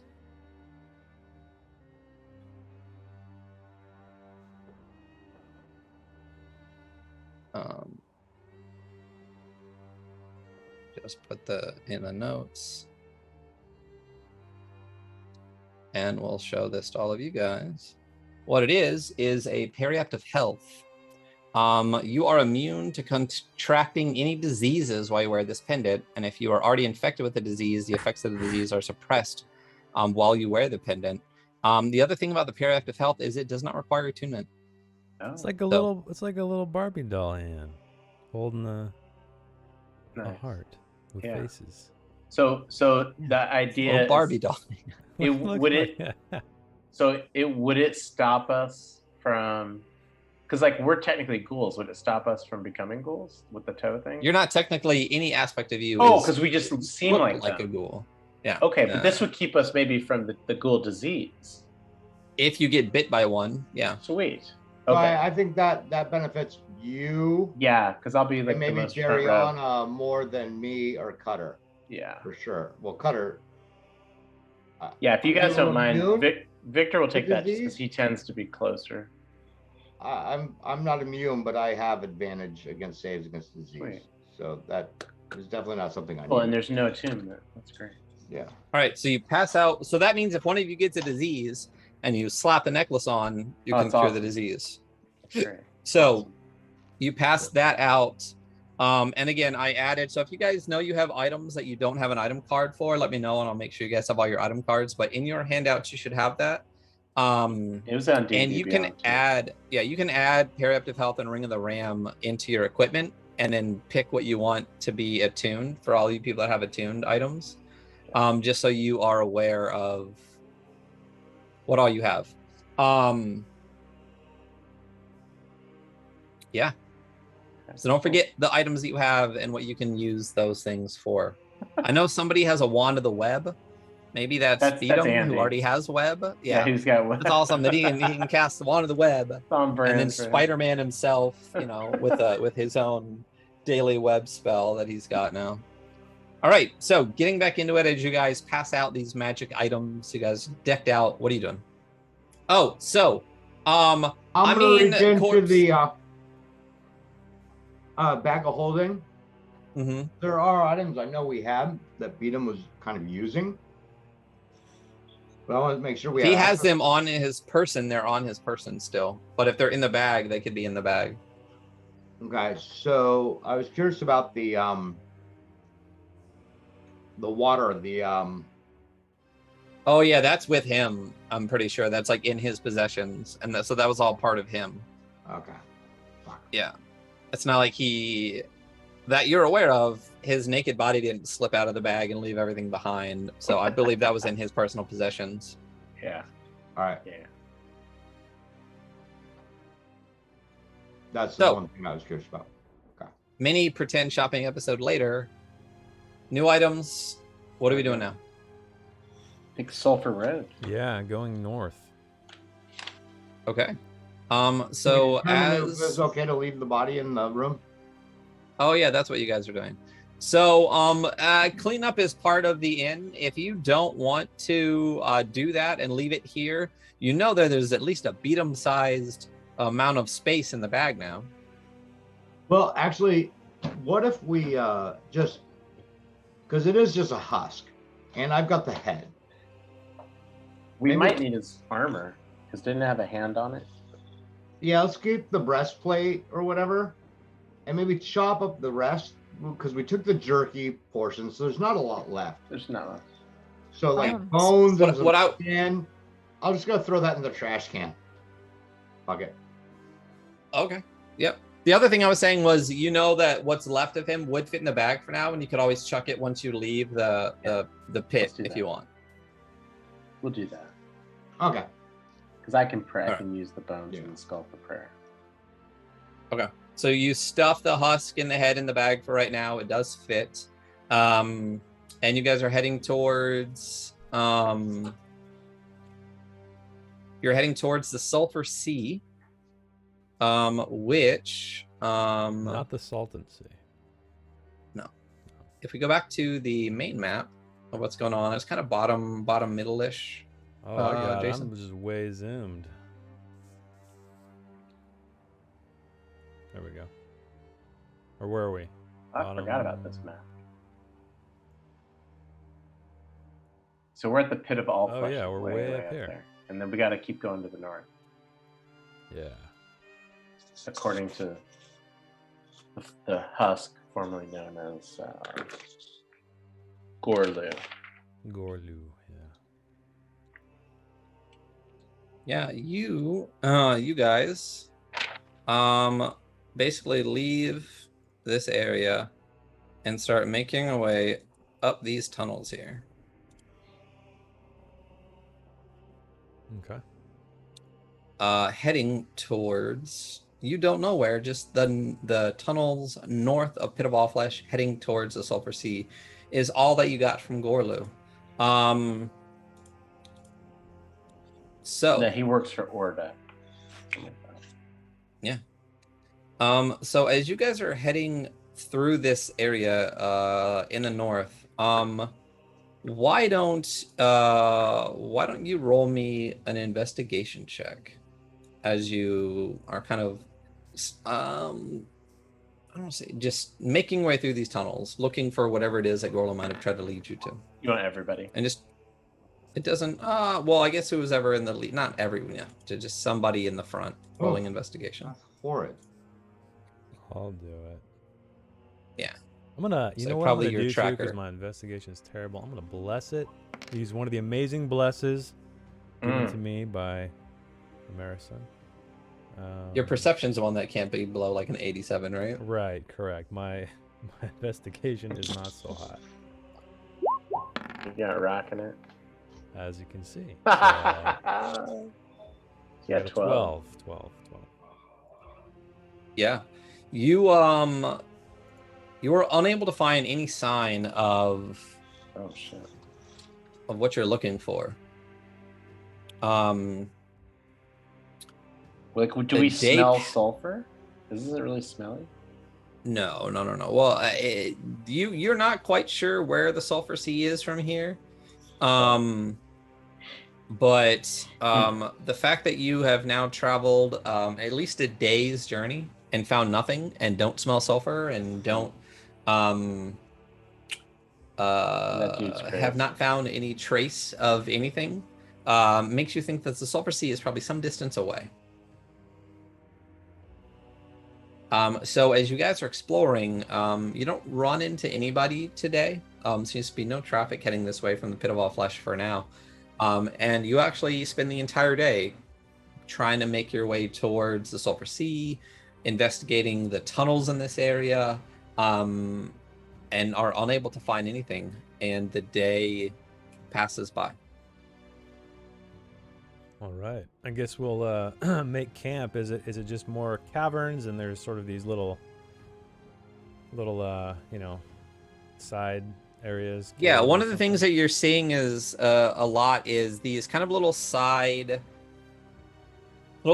spaces that have clearly been either created or utilized after, when the tunnels were being done. Much like, when you're traveling on the road, you'll often find like campsites that have been used over and over and over again by people. You find the similar thing down here. A lot of these tunnels, after roughly a day's or half day's travel, will have these little kind of side pockets where there's a clear space that people have used frequently over what appears to be like a long period of time. So at those intervals, if you spend the day traveling and stuff like that, towards the end of what would amount to your day, there is another one of these kind of side pockets which has been used previously. So you see, what's left of people discarding after they've camped and things like that. So you do find one of these areas if you do want to camp overnight. Okay. Yeah.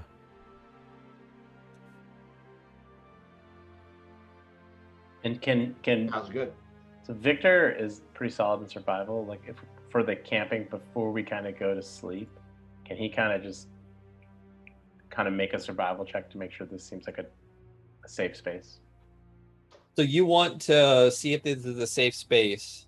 Because, like, I know we've had some tough times in the Margrave where we thought it was safe and then we got swallowed by I mean, a maybe I could tree. help you because you've never really been here.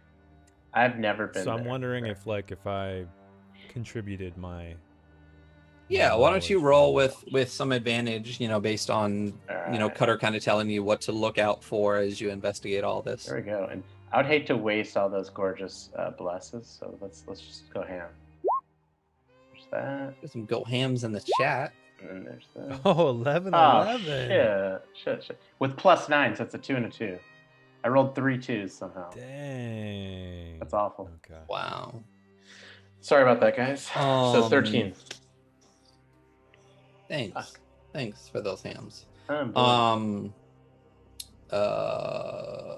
Matt, bless down to 9 single digits, people. So yeah, it looks good. Looks good to you. Yeah. First time. This will be perfect. Yeah. Very safe. But it's basically like an offshoot of this like main tunnel area. There's dangers down here. But as you guys rest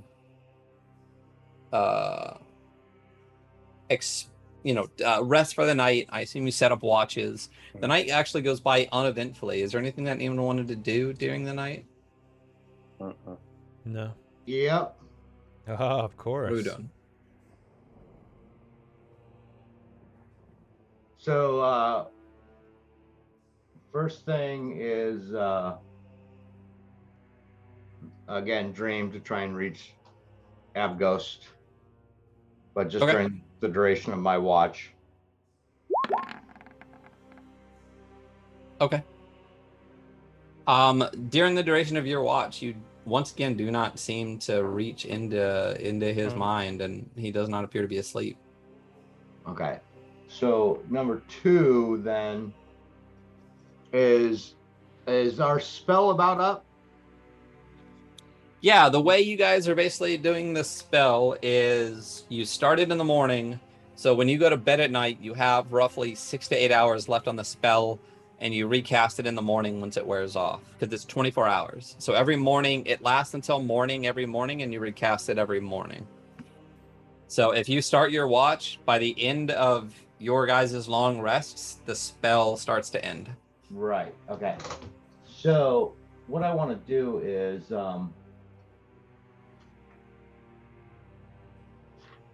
really quick do a and beforehand I want to kind of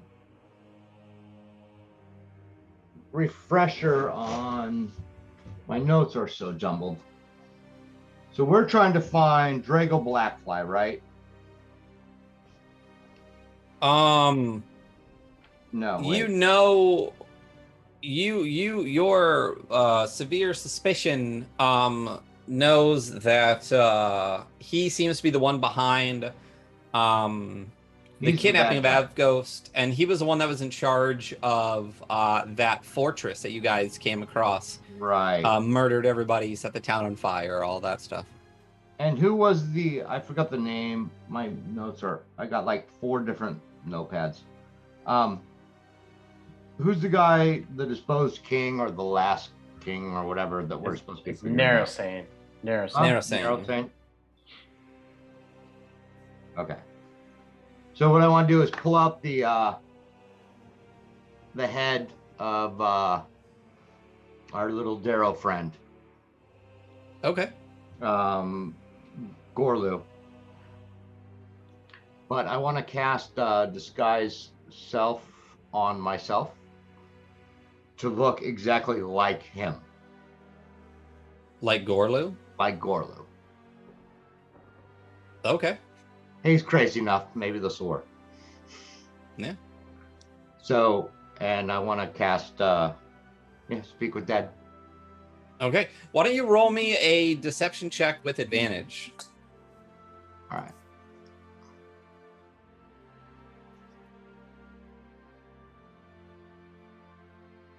Deception. And what do I click for advantage? Is that? It's shift or control. One's up. Shift. I mean, Shift. either way, it's the same. So. Okay, so. So you nat crit with 20. a +10. Yeah. Yeah. Do you have a blue card right now? I think you do. I do. Yeah. So, and what is your blue card? Your blue card is a fortuitous circumstance. Fortuitous I think you got it last time. That's a good one. I Don't just got forget. that one. Don't forget to look at your blue cards. Yeah. Matt, you. Oh, I have you written as a blue card. Yeah, I used mine Alright. the last time. Yeah, let me mark that off then. And Jason, you still have a blue card if I recall. I do. And don't forget what that is. It's a 1d12 on a skill or attack roll. And I have Jess and Jason both with red cards as well. Yeah. Yep. Okay. All right. Let me take a quick peek at your tokens just to make sure that that's what I have on board for that as well. Go back to the objects and tokens layer. So we got Jess, Jason with the red. Matt, you still have an inspiration. Sylvester, you have an inspiration, and Cutter and Sylvester have blue cards. Perfect. All right. So yeah, so you cast Disguise Self on yourself. You look exactly like Gorlu. And when you pull the head out and you choose to speak with Dead, you see an image of Gorlu's eyes opening. And what do you say? Wake up. Can you hear me?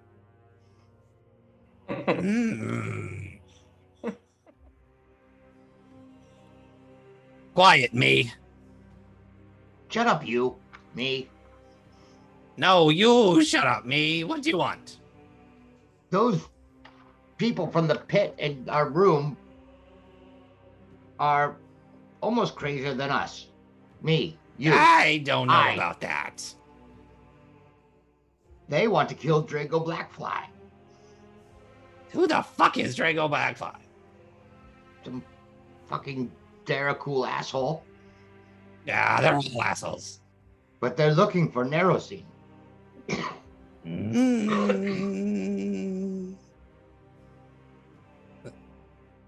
Do I help them or do I kill them? It seems they want to kill the Daracool. Let's see. You grant a semblance of life or intelligence, of course, must still have a mouth and can't be undead. Good thing. Make sure we know that for future. Until the spell ends, you can ask the corpse up to 5 questions. Answers are usually brief, cryptic, or repetitive, and the corpse is under no compulsion to offer a truthful answer if you are hostile to it or it recognizes you as an enemy. Interesting. So what question are you asking it?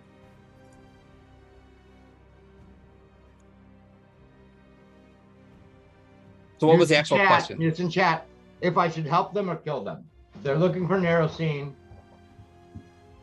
Can you guys hear me? I can hear you. Yeah. Okay, I was gonna say I never muted. All right, just want to make No, sure. I was muted.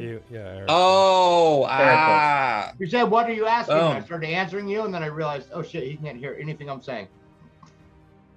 Boom. All right, cool. We got the mutes. All right.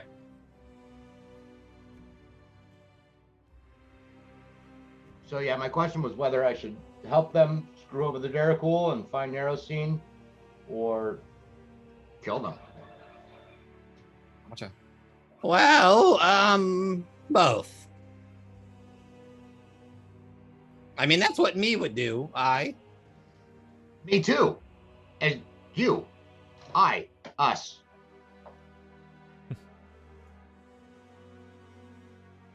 Any ideas?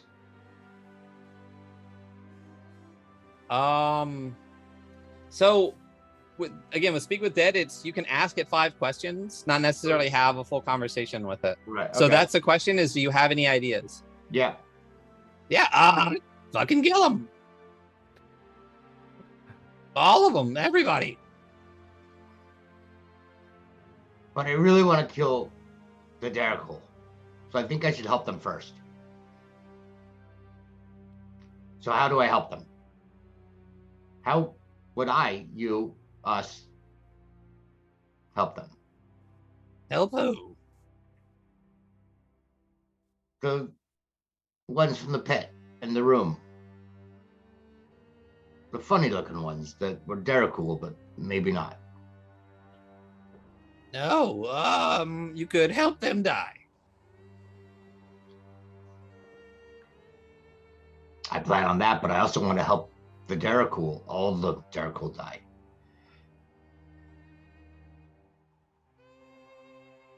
Okay. All right, this is going nowhere. I'll just end the spell. Okay. Yeah, you do. We're asking like specific questions, like where is Orda or anything like that. So, but the spell ends. The eyes close, the mouth close with one final. And Shove them back in the bag. all right. And then I still have time, so I have another. Oh, never mind. I'll do that another time. Okay.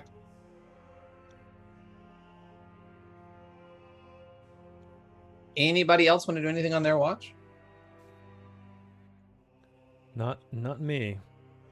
All right. Then for then the watch goes by uneventfully for everybody.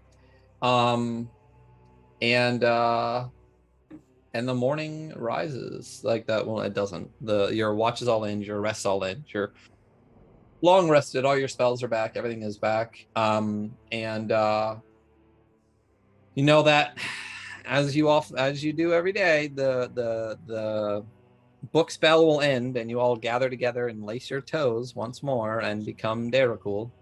We'll just skip right over that. So what are you doing now that you're all back to Deracool and the day rises once again? I would just gather my gather my things and move on. I'd like to lay there a little bit with our toes entwined. Yeah. Yeah. Cutter's just like walking away, and you guys are all just like eyes closed, like toes wiggling. Cutter, Yeah. have you been Wonderful. to Sulphur Sea? I don't know. Okay. I don't know. You've probably at least you've probably been there and seen it. And, Oh yes, of course I've been there. So it does seem, because that Darrow, he seemed fucking out of his mind. Like, They all are we going correct direction to Sulphur Sea? I smell nothing. I know what sulfur smells like. It may be a little bit longer yet. Too bad we do not have horses. Okay. I suppose they're good eating down here. Okay, so let's just march it. Yep, more marching. And what are you marching towards for doing? Gorlo said that he sends his regards to Orda, and what did he say, Matt? He just said, take the tunnels to the north, towards the Sulphur Sea, and then basically say hello to Orda.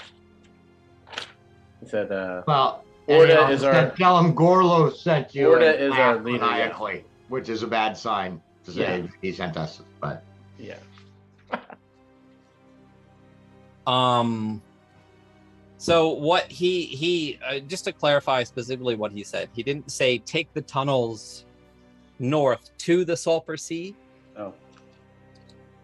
He said basically look in the tunnels north in the direction of the Sulphur Sea, as in north is the direction of the Sulphur Sea.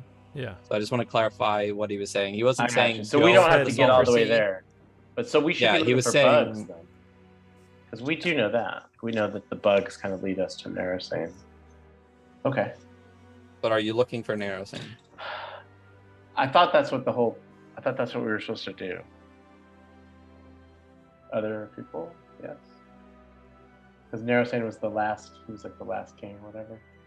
Mm-hmm. my understanding is he's a potential ally. Yeah. Enemy of my enemy, sort of thing. Right. Sure. Who did Gorlo send you to find?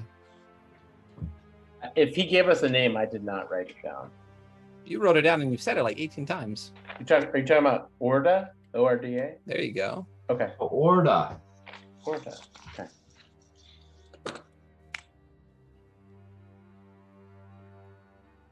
But So you're what are you guys saying doing? we haven't met a person yet, so I guess we're Well, looking. we just organize keep, we my just keep notes. heading north. We just walk for a day. I mean, who knows how far it is? Yeah.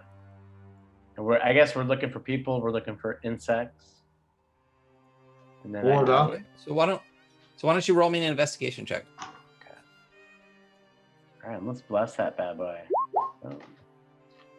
Ooh, wonderful. All right, so red card. Oh.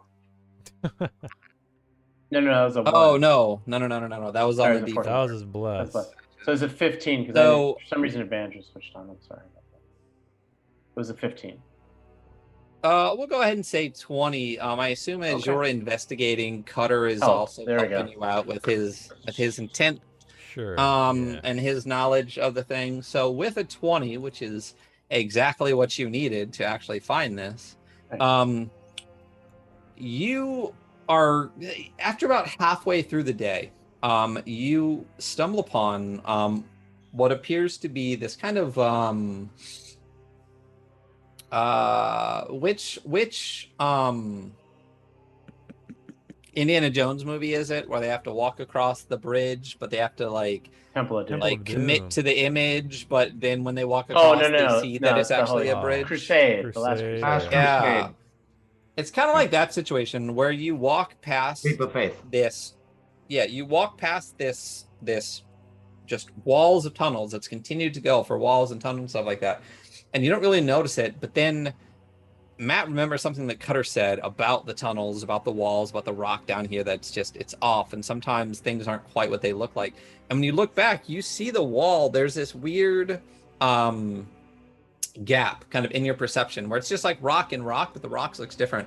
And as you go forward and kind of reach towards that, your hand goes behind this kind of area. And as you move into that, you see that it's really just a series of rocks kind of overlapping each other so that from the front, it looks like a solid wall. But if you enter just this small space from the side, you see it's actually this really tight weave that you can go through. That's awesome. Where'd you find that, Victor? Sylvester, look here. I think you have that devil sight. There is an opening here between the rocks.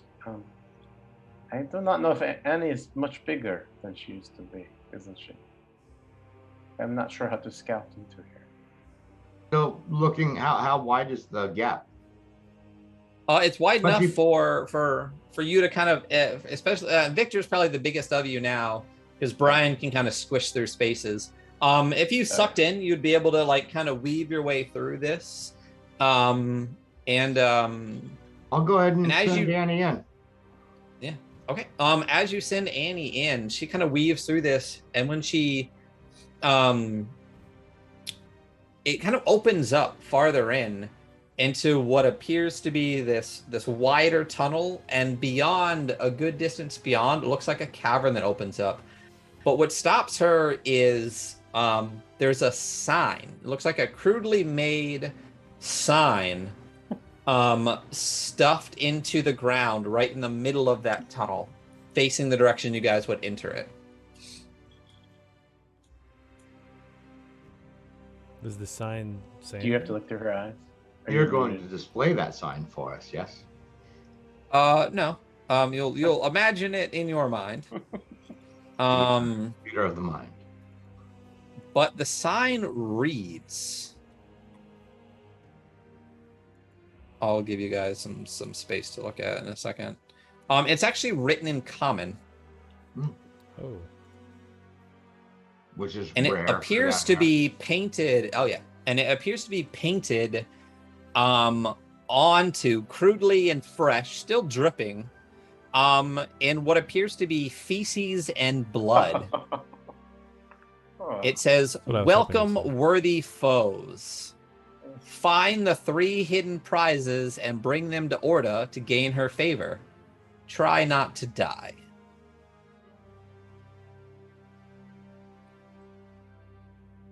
So I'll relay that to them. I'll call Annie back Okay. and relay what the sign said and how the tunnel goes. Well,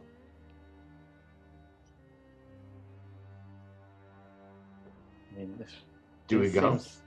This seems like the way to go, I suppose. It seems like a challenge, eh? It seems like they're fucking batshit crazy. Yeah. If you scroll to the top, there should be an open area for you. Yeah. Okay. This is that Oh, little there we grid. go. That little grid you got us on. Oh, Gotcha. there we are. I mean,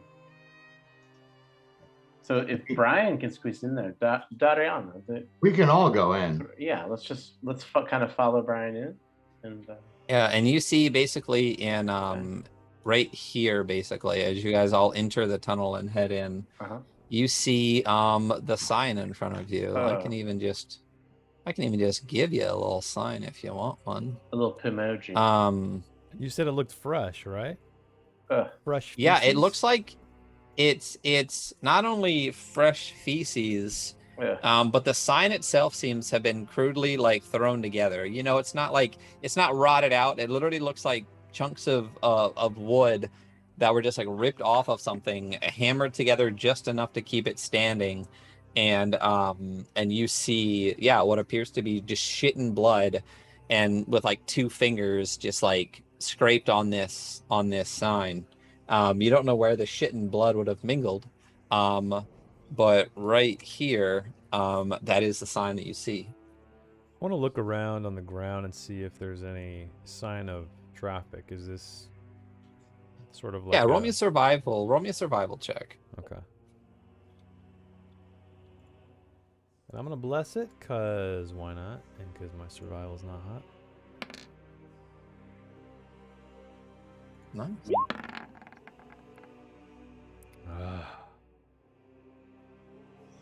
So 12. 12. Let me take that. While bless he's off real doing quick. that, could Victor kind of become part of the survival checks? He already rolled it. You see that there is some foot traffic, especially around the sign. There doesn't seem to have any attempt to try to hide that. And there's traffic in and out of the tunnel. It's a little bit older, and newer traffic kind of shuffling around the sign and heading back into the cave area. And it's probably difficult for me to distinguish, right? It just is like indication of something or someone walking. That's it? Okay. So there has been and you rolled 12. So you see the footprints, but you can't necessarily like differentiate how many or what. They're a little smaller. Yeah. They're not like your sized footprints. That's what I was just going to ask. How big are the feet? Yeah. Okay. Darrow. And that's about as much as you can tell from there. Otherwise, it's just like scuffings and stuff like that. Cool. But mostly around the sign is where you see that. Whoa. And now here's the thing: is henceforth, where your tokens are is where you are. So whatever line you want to be, remember that. And if you're left behind, you're left behind. Is it okay? So it's just gonna be this black area. For right now, you guys are in this kind of like dark, dank tunnel. You can see because you have Daracool vision, all of you now, or you are a Daracool. But you see at the end of this tunnel, it kind of opens up into a cavern. So as you hit the end of the tunnel, the cavern will kind of open up for you. Got it. Okay. Sylvester. They aren't trying to hide the tracks. So do we follow the tracks? Nowhere else to go. They must know that we are here. This sign, you can smell fresh. Yes. Sylvester, do you think it will be useful to look like Gorlu, or would that be disrespectful to them? Not yet. And no. I will keep his. The way he said to say he's tell them he sent us doesn't sound like he's actually welcome. And to read the sign once more that you guys see, it says, "Welcome, worthy foes. Yeah. Find the 3 hidden prizes and bring them to Orda to gain her favor. Try not to die." You get the sense That's a girl. this isn't just for anyone that happens to come by. Yeah. It is, as I said, fresh right in your path. Do it. I wonder what kind of prizes she's looking for. So, can you read it to me one more time? Just welcome worthy foes. Find the 3 hidden prizes. Bring them to Orda. And it's a she.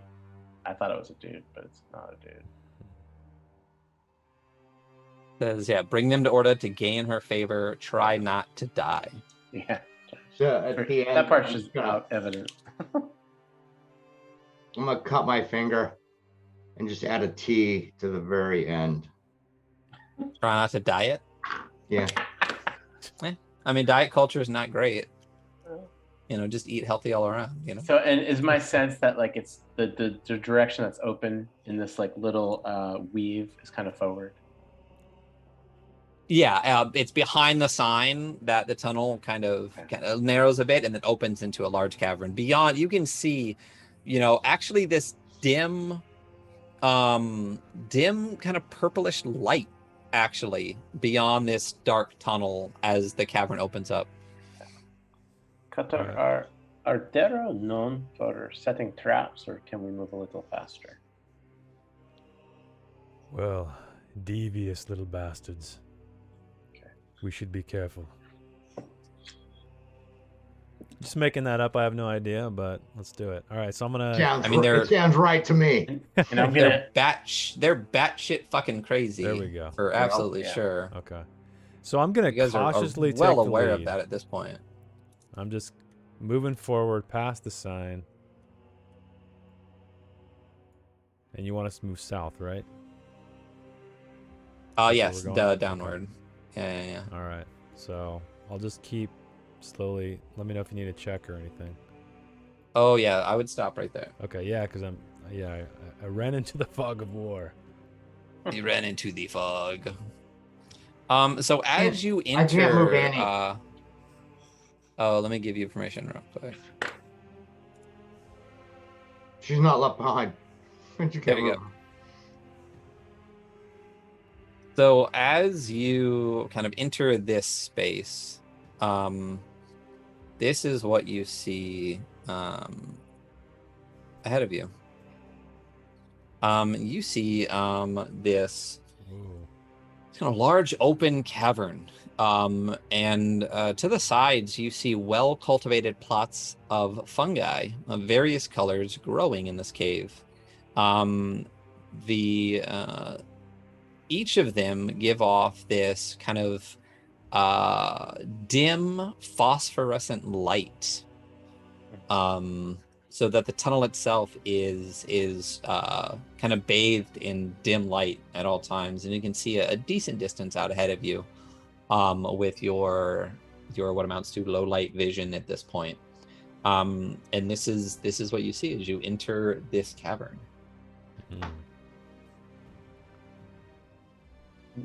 Too bad our friend in the bag isn't up. I'm sure he'd appreciate this. Do you think it will be useful? I have an item from Tomb called Lantern of Revealing. It can show invisible things, but it will be very bright. It will be very Lantern of Revealing. So what it says basically is I can put like a pint of oil into it. It'll do a 30-foot radius of light. Invisible creatures and objects are visible as long as they're in the bright light. So as long as they're within 50 feet. And then if you used it, you could lower the hood and reduce it to dim for a 5-foot radius. So like if we saw somebody, if we wanted to get things a little darker, you could just put the hood Gotcha. on. So you want to put oil in this light. So just so you're aware, I don't know. I don't know a if we want hand. to. Yeah, I don't know if we want to. I'm asking Cutter, basically. I kind of want to, so I'm going to stop right where I am, kind of survey the surroundings and see if I see anything out of the ordinary. So where you are amounts to basically being at the end of this tunnel, looking into the cave beyond.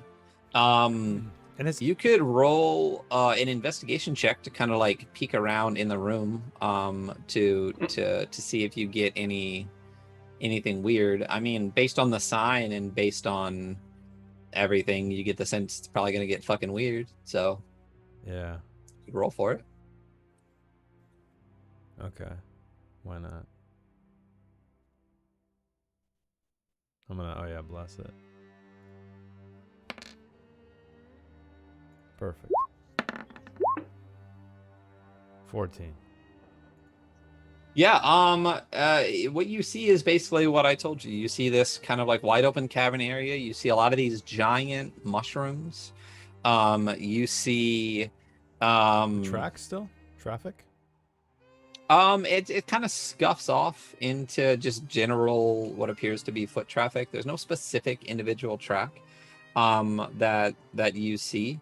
Okay. But you can tell that this area has been tread upon. Well, if any of you want to use your magics, use it now. Otherwise, I'm moving forward. I'm just gonna keep it down. No? All right. Yep. So I'm going to I just got cautiously it. move forward down the, center. Keeping an eye out. Don't forget, everybody is where everybody is. So Yeah. So I'm as you just will, yeah. moving down the middle.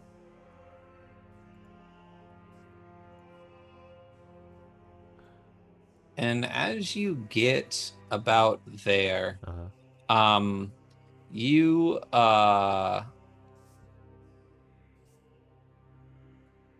let me Beetle. These would be beautiful hats for Beetle. So I was saying he's not awake to appreciate it. This is a shame. Maybe you should There. pluck a few like pretty flowers for him when he wakes up. Do you remember mushrooms in previous cave? I'm pretty sure took knife from you.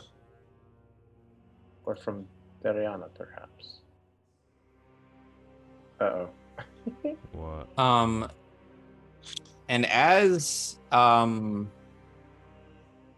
you're moving forward, suddenly Dariana, Oh no. just before you feel a dagger strike towards your back, you hear a couple of footsteps.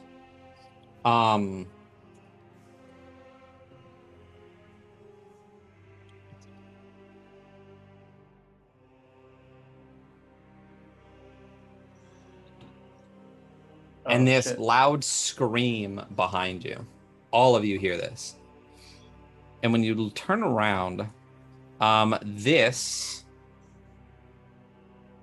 let me shrink this down so it's within the unlit areas. All right. This is what you see. Ugh. It's like a goblin darrow. It's just a regular darrow. It's a Oh. blue-skinned creature wearing leather armor smeared with blood and filth, wielding this dagger that is actually immaculately clean. It has milky white eyes, completely white hair, and it's moving in these like twitchy, weird ways. And you heard it kind of running up behind you, and then scream out. And is it still there after and- we turn around and... Oh, it's very, very, very much still there. And as you watch, it starts to convulse and twist in these weird shapes. Its joints bending in ways that don't seem possible for a living creature to be bending. And it actually, as we it's all doing hear it? that... Yeah, it's not even trying. It literally runs up behind you and screams. You all turn around, and everybody within 10 feet of the creature, I need a wisdom saving throw. So that's Okay. everybody But me, but right? you. And I guess Annie. I don't know. Yeah. Everybody but Annie and 5'10". Yeah, everybody but Annie and Cutter. I so need if we want to you- blast, we just throw it out there first. Yeah. Gotta call it. I've totally forgot about blast. So wisdom. I did say wisdom. Yep. So let me mark off all the blesses. Did everybody bless? I forgot to. All right, so Jess blessed, did you? Yep. Okay, that's Jess.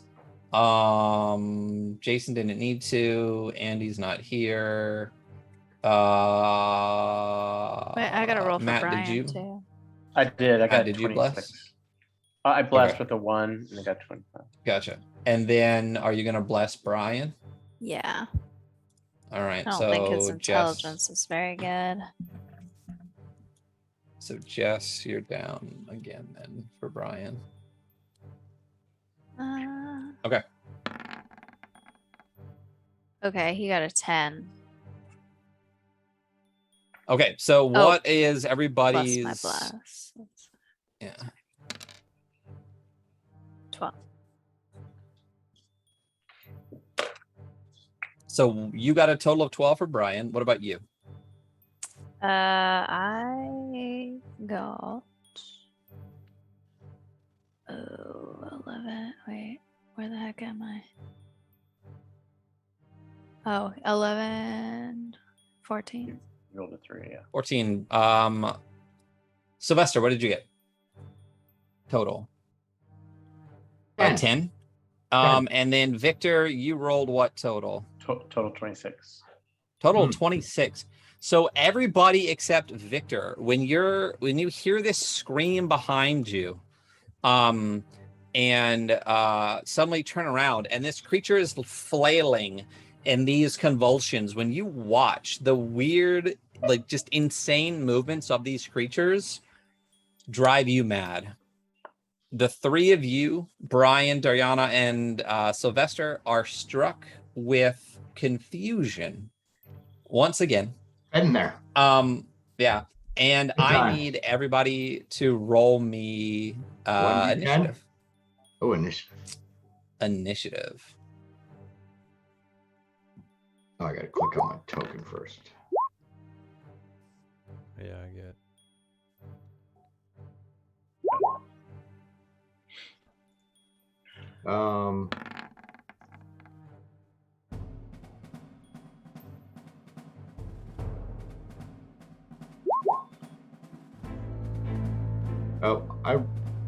My second one is for Annie.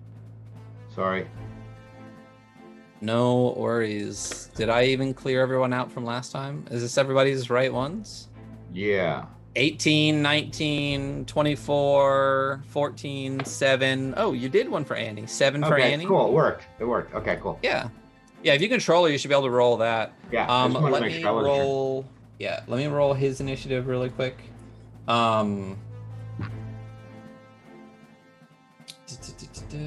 No bonus to initiative, so they get one of these. But why is So that'll be. it's not quite descending? I have to put it in descending. I just have to add this guy in.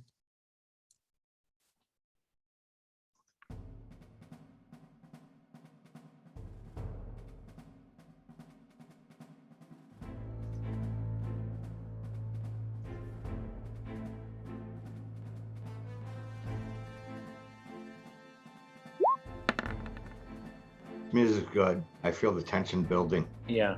I do like this one. Yeah. So, Cutter,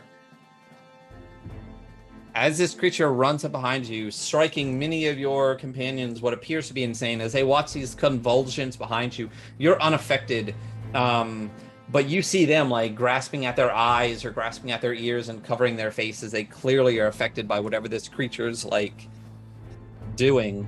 What are you doing? I want to. So what is this? It just has the dagger, right? That's it? That's what it looks like to you. Okay. So I'm actually gonna rush over to it. And I want to use tagging strike. Okay. So first I have to do a successful attack roll. So I'm gonna do that. Bless it. I guess I don't need okay. to. Holy shit, 30. I'm gonna roll anyway though. 'Cause I said- bro. Okay, so the way this works is,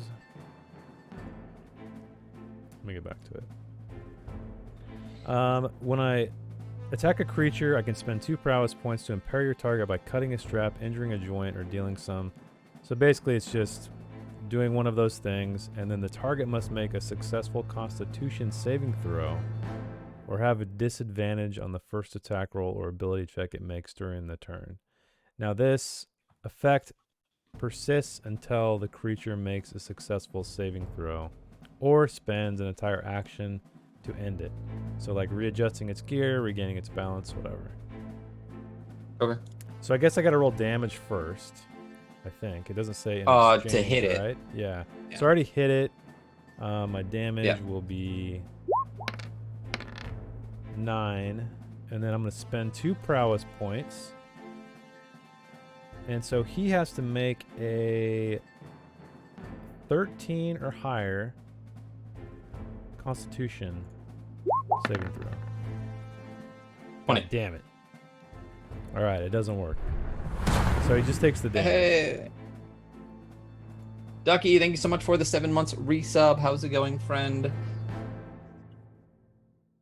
And we'll see Ducky tomorrow Oh, yeah. here on the Adventure Archive as we bring back Merkborg. So, nothing happens and he just takes the damage. Yeah, so just 9. I'm proud of you for using your extra abilities, though. Attempting to. Very excited. Yes. For the duelist abilities. Victor, were you struck by confusion? No, you were not. I was not. So as your allies are struck with confusion and Cutter comes running in, striking with his half-sword of the Margrave, what are you doing? Yeah, Victor kind of sees Cutter break out the melee weapons, and he's stoked. And so he has this Mace of Destruction in his hand, and he's going to try to lay one right across this crazy dude's forehead. Yeah, do it. Can we bless attacks, too? Yeah.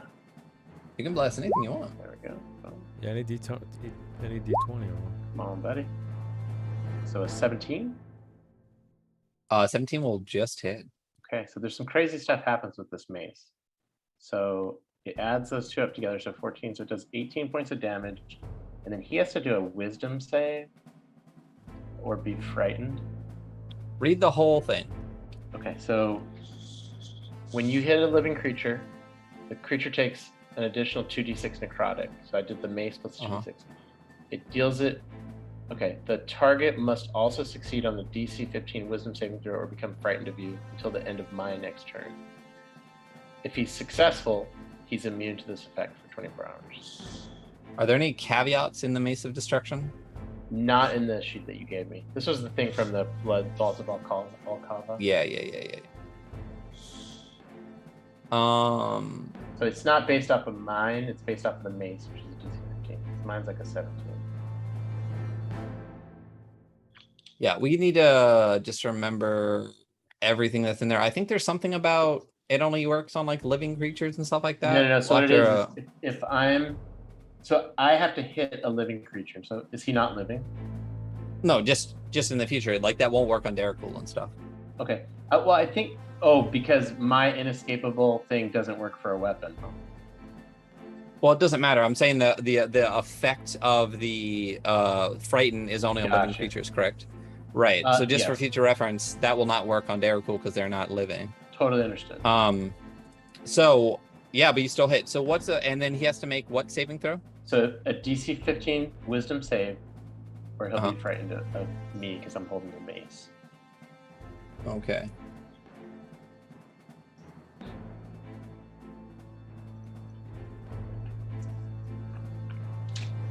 All right, just making sure he doesn't get advantage or anything. And I'm gonna ask one more time because my brain doesn't work. You said wisdom. It's a 15 wisdom, yes. Wisdom. Okay, so oh dang.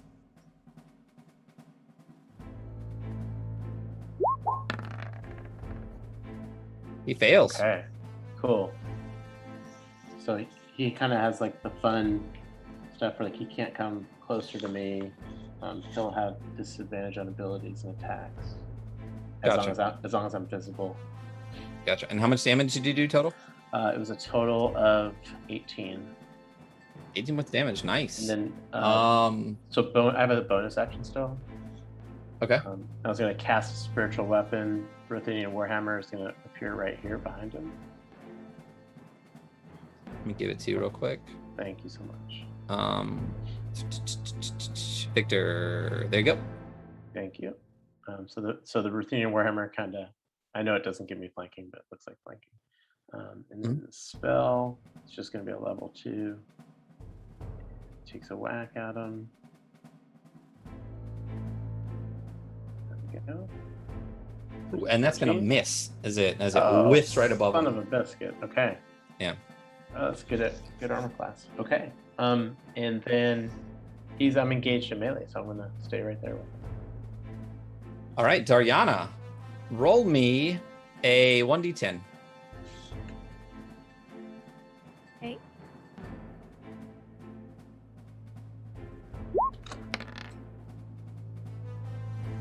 Seven. Ooh, okay. Roll me a. Let me just pop this out and leave that over there. Roll me a d5. Yeah, there's 5 of us in range. Let's Uh-oh. see. What is it? Be me, Slash be me. roll? Slash roll 1d5, yeah. And because we're online, we can actually have a d5, so it works as fine. Go for the Slash belt roll buckle. 1d5. Does that work? 3. That would be Victor. I would love for you to No. roll me. Awesome. Do you have any melee spell attacks? I do. Uh-oh. I'm sorry, Daryana. Oh. Me? Yeah. Melee spell attacks. Like something that requires touch, like vampiric touch or yeah. inflict wounds or anything like that. Yeah, I have.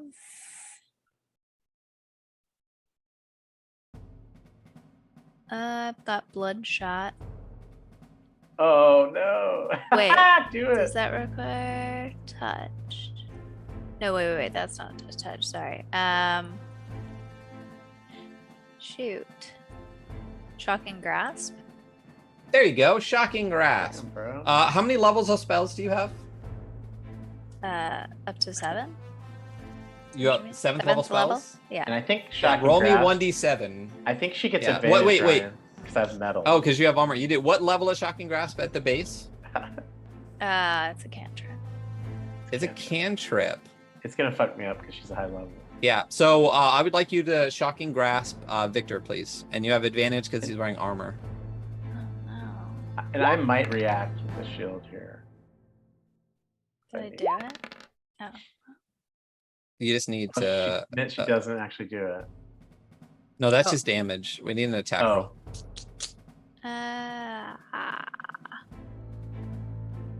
Let's see. I think it's not a save on my part. Why does that work? It's that little plus. Oh, I got a 4. You got a 12 So to hit. 12. So that You got doesn't a hit him. So that's gonna miss. So you're gonna reach your hand out towards Victor, and Victor's just gonna like take a step back So as you tingly. can see like the lightning tingling on your fingertips, and you just miss out of his grasp as he takes a step back, and he sees like this madness in your eyes. And that'll be the end of your turn. Shit. That's fucking great, Ryan. Wait, you do I finally get to, figured like- out the way to kill us is for us to kill us. Doesn't she get to make her save now to see Yeah. if Yeah. Go Oh, ahead thank and God. make a save now. Come on, Jess. Okay, it's wisdom. And I'll bless it. I'll bane the shit out of it. Yeah. Oh my God. Oh. Oh, Doesn't Yeah. matter. That's good. I've Um. been there. And Jess, you use. So Victor's in a bad way, huh? That's- 'Cause he's surrounded by 11. crazy. Yeah. You're, So, always, you're always surrounded by crazy. Boy. Just- Oh, this is good. Oh Am I no. crazy? What is this? This guy is gonna race forward behind you, Cutter, and you hear this voice screaming out from behind you, And it says, "You true deserving of being in the presence of our witch queen. Your transgression is punishable by many slices of death." And it runs up behind you. And it's going to just start swinging at you. It looks just like the other one, covered in blood and shit, with this immaculate, massive dagger. And it's going to strike at you. That'll be a 16. That does not hit. And it's going to strike again. That'll be a 20. Yeah, I want to use... Actually, I want to use... Sorry. I want to use Disarming Parry on that first one, or attempt to. So basically, On when the I first one? missed... Yeah, when I missed by a melee attack, you can spend 1 prowess as a reaction to force the attacker to make a strength saving throw. If it fails, the attacker drops the weapon it attacked with you. If you have a free hand, which I do, you can catch the weapon with a successful DC 10 dexterity check. So he needs to basically do a strength saving throw, and it should be a 13 or higher. Okay. All right. Oh, it's a 7. So he fails. So I disarm him, and then I'm gonna do a just a standard dex check, a DC 10. I'll bane it. I'm gonna bless it. And there we go. So did you bane it? I'm about to. So I got 21. So it's impossible basically that you can. Yeah, so it doesn't matter. So anyway, yeah, I guess I knock his dagger out of his hand and catch it with my free hand. Cool. All right, good job. So he is actually then going to, since he has no dagger now, 5, 10, 15, he's going to move to here and start popping and locking. Oh, no. Popping and locking. What? And I need everybody to roll me. I need everybody to roll me another saving throw. Wisdom, you said, right? Wisdom saving throw, and I better bless. If it. everyone that's not confused already, it doesn't help us. no, because it helps you on that guy, it doesn't help you on this one. So that means that's 2 Gotcha. people. That it's Victor and Me. and Cutter. So All right. bless. So that's bless, 2 bless. banes. Okay, Yeah. whew, 4, baby. Okay, now watch my die roll is gonna be ass, I'm sure.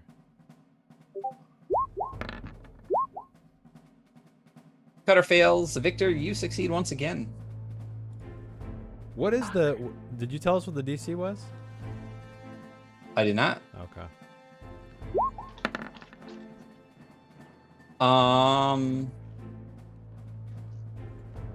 Ryan, I'm down to 6 blesses now, but Okay, let me get back to there.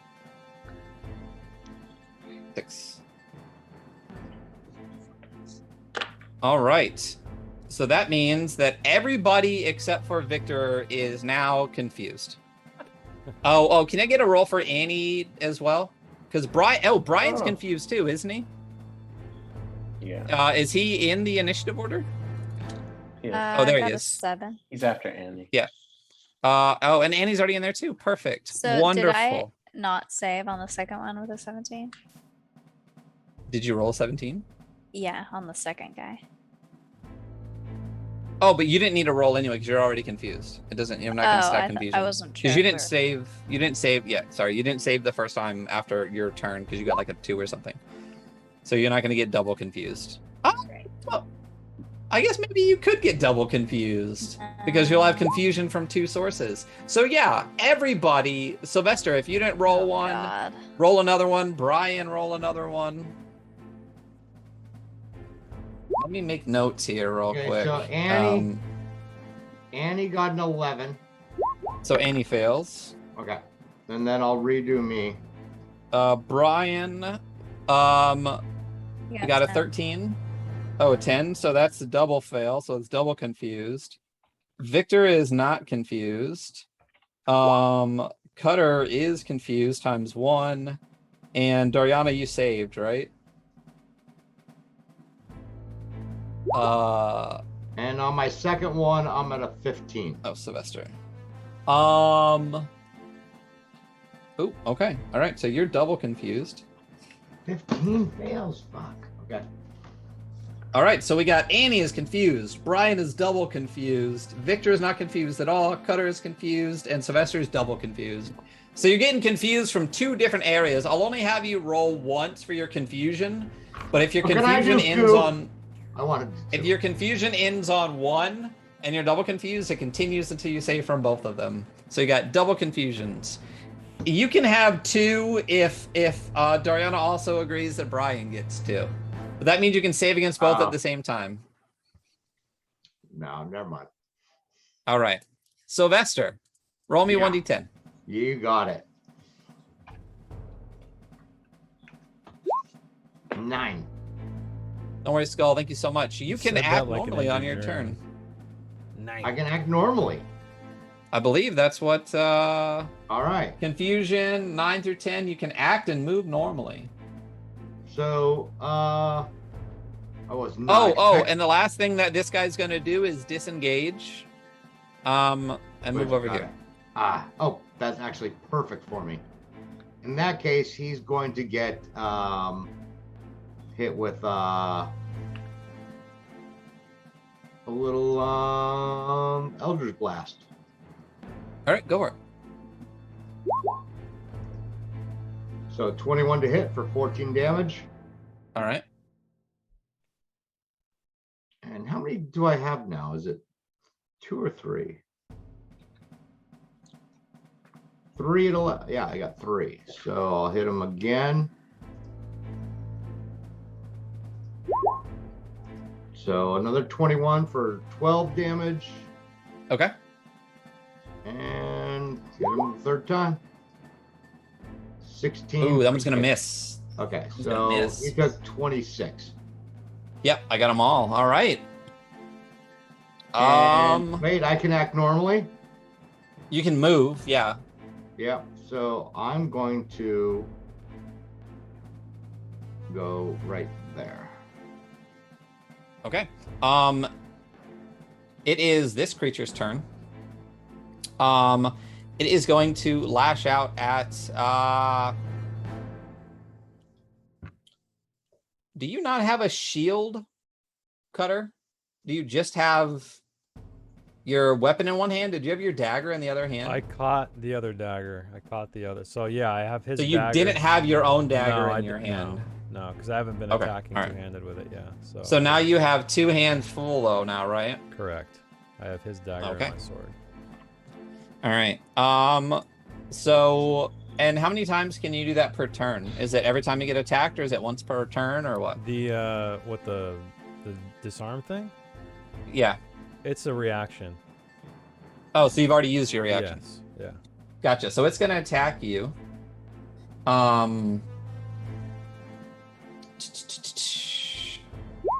So first strike at you will be a 19 to hit. Yeah, that hits.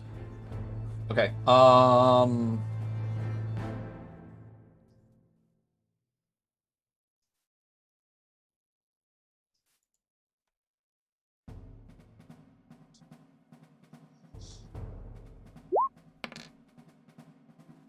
That's for 11 points of damage. Okay. Second attack. Oh, wait. I have that. Hang on 1 second. I have that.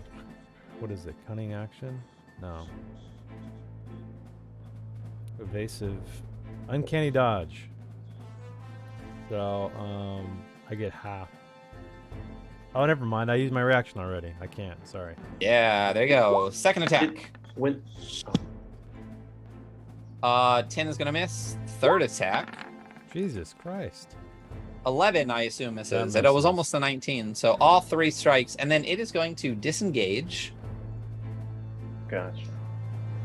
So he has like a and run. Disengage. Gotcha. Run behind these mushrooms over here. Wait, do I get an attack of opportunity? Disengage. Because he disengaged. That's what yeah. Annie, That's roll a badass. d10 for Annie, please. All right. Annie. Where is she? Slash roll. D10. 4. She does nothing. It sounds like Annie. Brian, can you roll a d10 for Brian, please?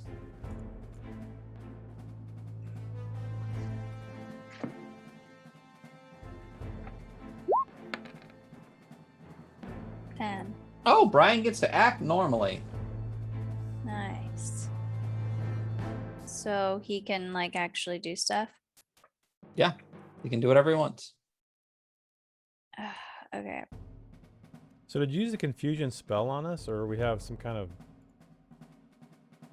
Is that just our condition? It's basically the same as that Darrow's. Darrow's can infect you all with your insanity. So that maddening convulsions it does, that Yeah. weird creepy dance it does, drives you insane temporarily. Okay. How does that affect us mechanically, though? It causes the confusion, the same effects as the confusion spell, Oh, okay. Oh, man. until you save out of it. So Oh, that means Annie can make a save. Yeah, I forgot to after mine as well. After my turn. Yeah. So everyone that hasn't, just roll and we'll get around to you again. So Brian, what do you want Brian to do? I think he's gonna do a slam attack. Okay, go for it. Okay. Thank you for the follow, Orchid. Hey, thank you, Orchid. Okay. Well. Wisdom, right? Sorry. Yeah. Okay. I'm gonna bless. Did you do a 2-hit? Yeah, he does a multi-attack, so it's 2 slams. The first one was a 7, the second one was 17. He'd make a good wrestler, I think. Right? Oh yeah. So you rolled a 7. Dariana rolled. Oh, sorry. I need to roll it again. And by the way, I got a 19 on my save, but do I have to do it So you twice? crit 'Cause I'm failed on the first one, right? Yeah. So then as he tries to slam, he misses and it throws him off balance and he can't take a second attack. All right. Critical fail. All right. Sylvester, what were you saying? Sorry, yeah, I didn't mean to interrupt. I got a 19 on my save. 18. You still save. So that is 1 confusion gone. Okay. Do I get to save on both?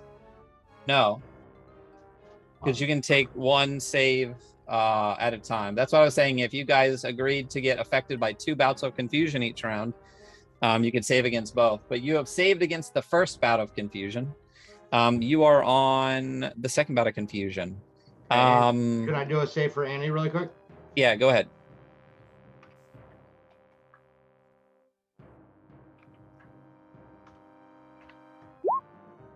Nice. 20. Yeah, so she is She not only had confused 1. anymore. Yep, so she's good.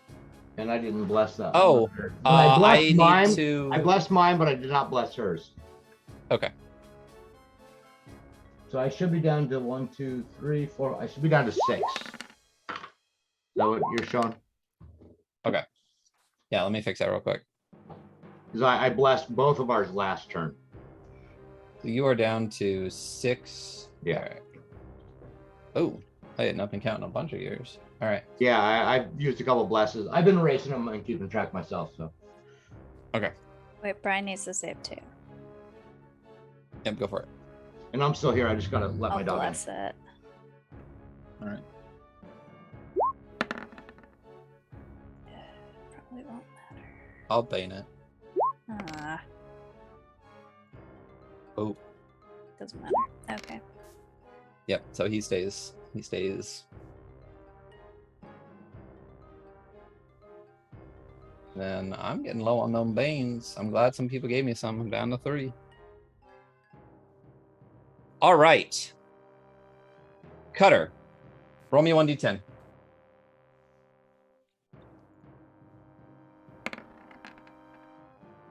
Ooh. Roll me 1d2.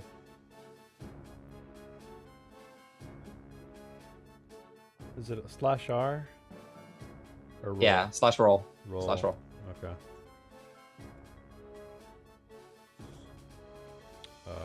There it goes. That's Ooh, a lot. okay. So I would like you to take one melee attack against Dariana. Just your biggest melee attack. Okay. As the madness strikes you from his weird popping and locking, you hit Dariana with a 26.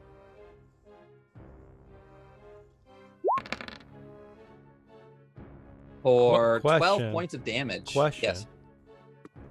Sneak attack. Oh. Would that work in this Um. instance? Shit. Not to make it worse, but I'll say you're just confused. It's not that you don't know who your allies are. So sure, yeah.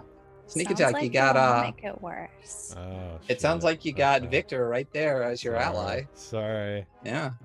So that's 12 plus 26. So you take 38 points of damage. Jesus.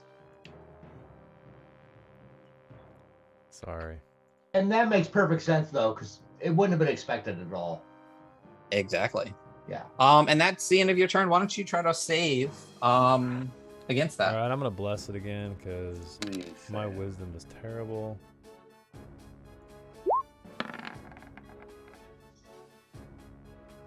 So what's the total? 18. Ooh. You just save. Oh, Oh, thank God. So, Victor, it is your turn, and your companion next to you just struck your other companion for a shitload of damage. Yeah, that is insane. Jesus. So, oh my God. So when I look at Dariana, though, I mean, she's jacked up, and I know the one thing I was thinking of is like she needs blood armor. So I think what I'm gonna do is try to. Could I like with my action like shove Cutter out of the way, and then like kind of offer my dagger to her to like fire up her blood armor? I'm crazy. Or is There's that something I can do. You're still crazy. Oh, okay. I'm double crazy. All right, so I think at this point, like, I do like seeing her like put a sneak attack on her. I don't know that he like, would I know that he passed his save like by looking at him? Like, would there be like an indication? Like, could I say roll something me a like, what the perception? fuck? Roll me an insight check. Insight. Okay. All right, here we go. Come on, buddy. I think go did it. Try to. Oh, that one. So 13. You're not quite sure. I'm not quite sure. Yeah, so I think because he is a little protective of Dariana, so I think he's not going to attack Cutter, but he's definitely going to like shove him out of the way. Okay, roll a strength check. Cutter, could you roll a strength check as well, please? sure. It's just a straight up like on the. It's a strength contest. Gotcha. Cool. If you beat him by more than 5, you push him back and go prone. Oh, I wow. crit failed. Unbelievable. So I get a red card too, or whatever. Oh yeah. Sure. Oh yeah. Yeah. That's Okay. going So well. you go to push Cutter out of the way, and you actually he literally just goes like, and like as you shove into him, he just dodges out of the way and gives you a little push on your back. You are prone on the ground. You splat down on your face. He sticks his foot out a little bit, and you drop. And Cutter's like That's not awesome. crazy, but maybe thinks you are, because you literally just try to shove him with all of your might. Yeah. And he drops, and you are On the ground, prone. you are flat prone on the ground with Cutter So- kind of standing over you, like, what the fuck? Question, and I'm totally cool if you don't let me do it. Like, I have a bonus action, but for my spiritual weapon, am I able to use that? Oh, you or can do am that I- from the ground, yeah. Okay, so I still do want to like whack this guy. Sure. But I think the one I'm looking at is here, so I'm just gonna go 5, 10, 15, and I guess 20 to get him closer to both, and then take. A No, shot. you're prone on the ground. Right. That's the spiritual hammer. Oh, sorry, I had I was That's putting what I your said, so awesome 5, red card in the way. Yeah, 15, 20. Yeah. There should be a red card on me. Yeah. And here we go. This is not going well. Let's see what happens. Second level. There it is. I hope this goes a little better. So 20. 20 will hit. Yeah. Okay. And a 9. And I gotta put that plus D8 on it. So Did 11. we decided that your necrotic goes with your spells too? So this is a thing that's this is the thing called it's like a weird feature that we called it necrotic, even though it was like a divine thing. It's called Blessed Strike. So when it takes, oh, you know what? It's only from cantrips. It says from a cantrip or weapon attack, but it does not say from a spell attack. Okay. And this is a spell, so. Yep. So 9. So he takes 9. Cool. 9 damage. All right. I'm prone. And you guys can see their health bars. Yeah, and you're prone. Okay. Shit. That is the top of the turn order. Do you guys want to finish out this combat, or do you want to? It's up to you. It's 10-11. I know we normally end, or do you want to continue this combat at the start of next week? That's. I don't want to go meta, but a lot depends on you. Like, is this going to be an epic thing where people are jumping at us all over the place? Where it's going to take another hour, or is it something? It really depends on what you do and how crazy you are and stuff. I'm pretty crazy. But I kind of feel like if we can finish it in 20, I'm good. If we go much longer than that. If you guys don't fuck up super bad, you can finish it in not too long. So let's just run it out. If that's cool with everybody. I mean, two of us are saying combat. Yeah, I'd say let's cut it off at 10:30. Perfect. Yeah. All right. Perfect. Dariana, you're still 10:30. Yeah. Yeah. Cool. You're double crazy. Roll me a d10. Didn't you save against 1 last time though? I thought you were only single crazy. Because you got a 17. Yeah. So you're single crazy. Can you do a melee attack against Cutter for me, please? Or melee spell attack if that's what you have. I'm gonna look at your character sheet. The benefit of being prone. I keep typing exclamation point website into my search bar. Instead of actually going in and going to our website. Dark Kingdoms, Dariana Bloodright. Oh, I have a melee weapon attack. Is that what you want? Blood armor. Sure. You have Vampiric Strike. Where's that? You have Shocking Grasp, Bloodshot, Scorching Ray, Eldritch Blast, Vampiric Touch. It's a 3rd level necromancy spell. 1 action, it ranges on yourself. The touch of your shadow-wreathed hand can siphon the life force from others to heal your wounds. Make a melee spell attack against a creature within reach. And you have up to 7th level. Why don't you roll me 1d7? Anything 3 or less will roll at 3. Anything higher, you'll cast it at that level.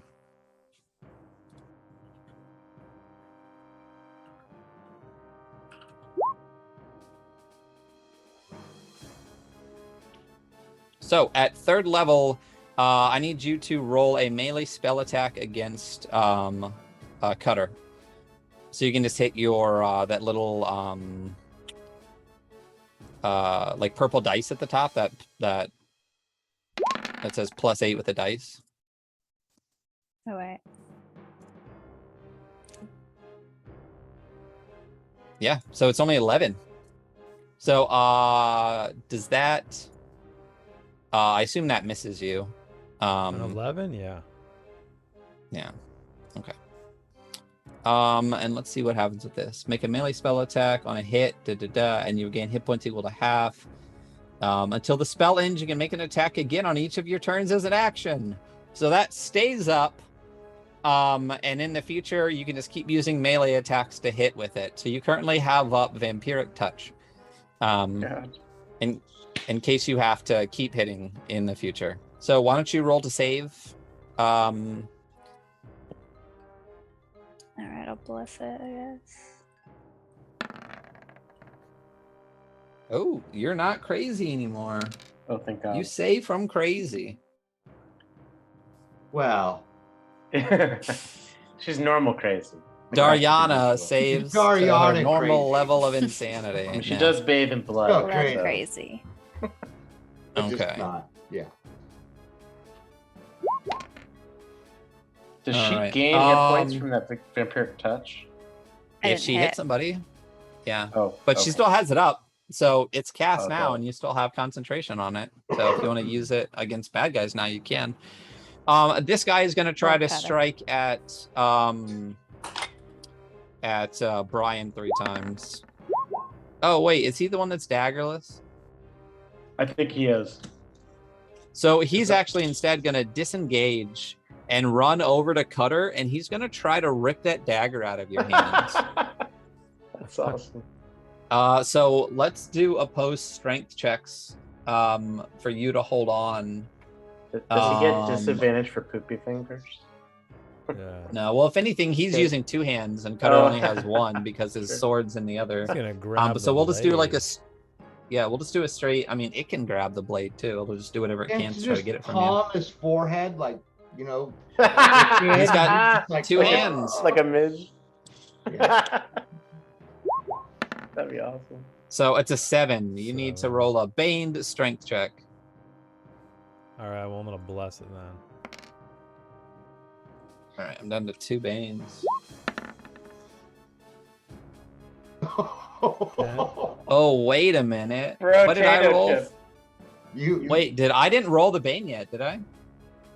You have not yet. So you could. All right, beat him so technically. what's your total right now? 10. 10. So you got to hit a. You got You gotta 7. roll You a need 4, right? You No, need a I four. want I need a- more. I want him to get a 3, Yeah. so you have to do another one. Like, Oh. Oh, tied. Roll it off again. Roll it No. off again. All Oh right, my I'm gonna god. bless it again. Oh, yeah. Double stanky leg. Oh, I Ah. crit it. Oh! 2. Shit! whoa. Things are finally cutting Ryan's way. We're crushing You're each down to other. 2. Critting us. All right, so he rips the dagger out of your hand. And Oh that's my pretty much gosh. as far, because he already disengaged and moved, and he's not gonna run anymore. So he just has it in front of you now. He didn't get his maddening stuff back, so now it's to Sylvester, who is still crazy. Roll me a d10. All right. Come on, buddy. 7. Oh yeah, boy. I need you to run towards Dariana and hit her with a melee attack or a melee spell attack. Well, do I have to run towards, or can I just melee from where I'm at? Because my typical melee is Eldritch Blast. That's not a melee spell Melee is attack. like It's just 5 a spell feet. attack. Melee is a Oh. touch. So you have to have. Do you have any touch spells? If not, you're just gonna go punch her in the face. Claws of Darkness. All right, Oh, Claws of Darkness, her. All right. Damn. So.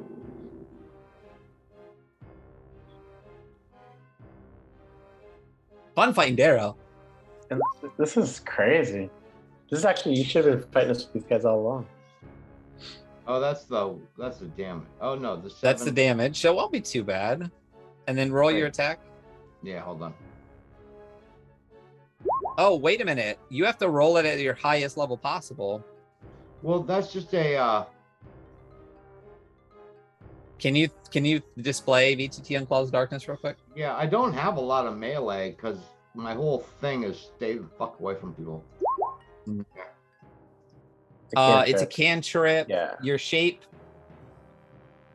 shadows, and it doesn't No. level with you. That's weird for a cantrip to not level with you. You can make a Yeah, melee spell I don't- attack with its claws. I don't have. Is this from? Yeah, no worries. Okay, so you do. What is your AC, Dariana? 11. So you 11? Because I didn't get the armor up. Oh, that's right. So you take 6 points of damage as these claws of darkness reach out and strike at you. Sylvester, roll me a save real quick. Yeah. First.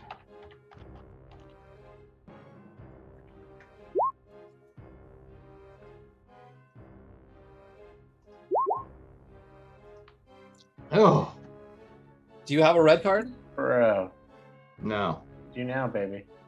You do now, baby. All right. Shit. We're all basking in red. Except for Brian. It is this guy's turn, and he's gonna run back out. Oh, because frightened is over. Yeah, I guess. Shit. Yeah. So Yeah, then he's gonna go for Cutter.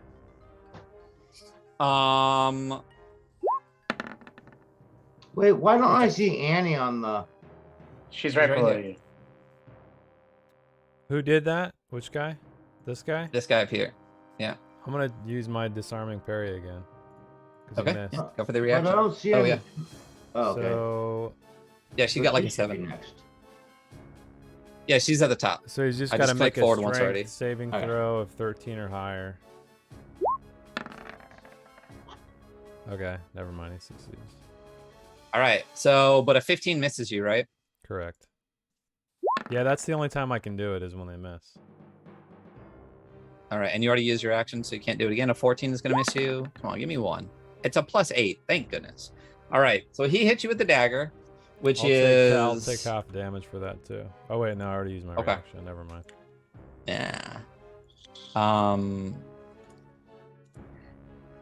I think it's 1d4 plus 7.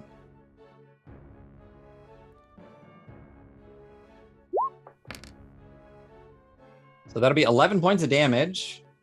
Okay. Plus.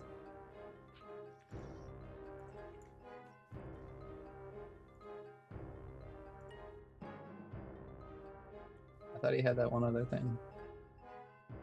Oh, there it is.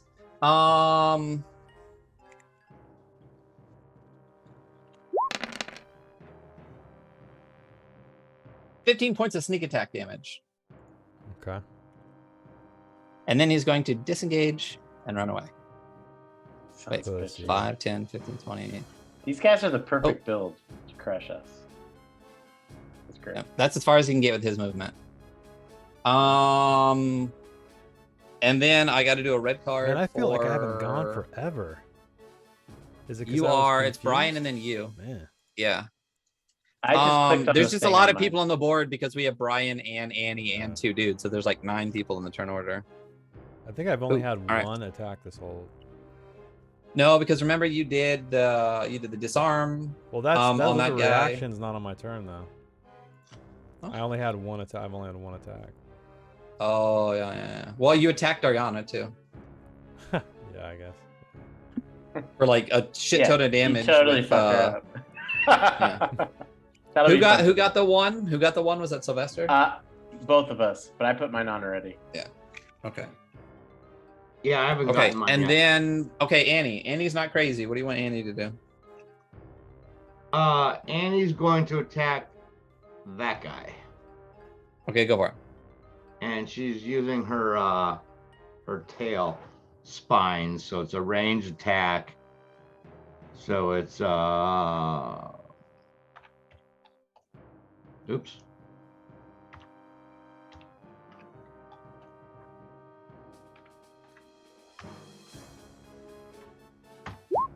So 17 to hit.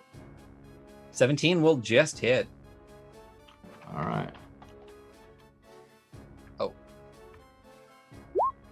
So it's oops.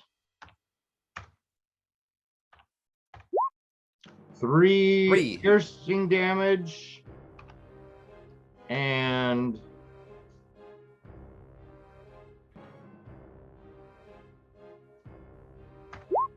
and 4 fire damage. So total of 7. For the first attack, Alright. she gets 2. All right.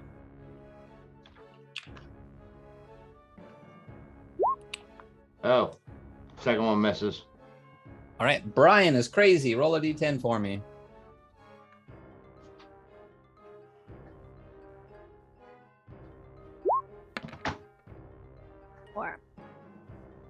Or He does literally nothing. He just stands there looking confused. Cutter, you're up. All right, I'm going to. Okay, so it's 10:25. We're clearly not going to finish this. It's the top of the order. Do you want to stop right here? Or do you want to keep going? for 5 more minutes. I guess we can just stop. Yeah, if we're clearly not going to finish, we're top of the order. Not a perfect time. Well, we still got a couple confused, and we're still going. So I'll save the confusion list. Right now, we got Brian double confused, Sylvester still single confused. Everyone else has saved, so no more confusion can be used. You're all immune to everyone's confusion at this point. So when we start combat next time, you will fight these little blood and shit covered Darrow gremlin creatures and their little daggers as they run around trying to fight you guys. So think about what you want to do. Don't forget, Dariana, you have Vampiric Attack up right now. Or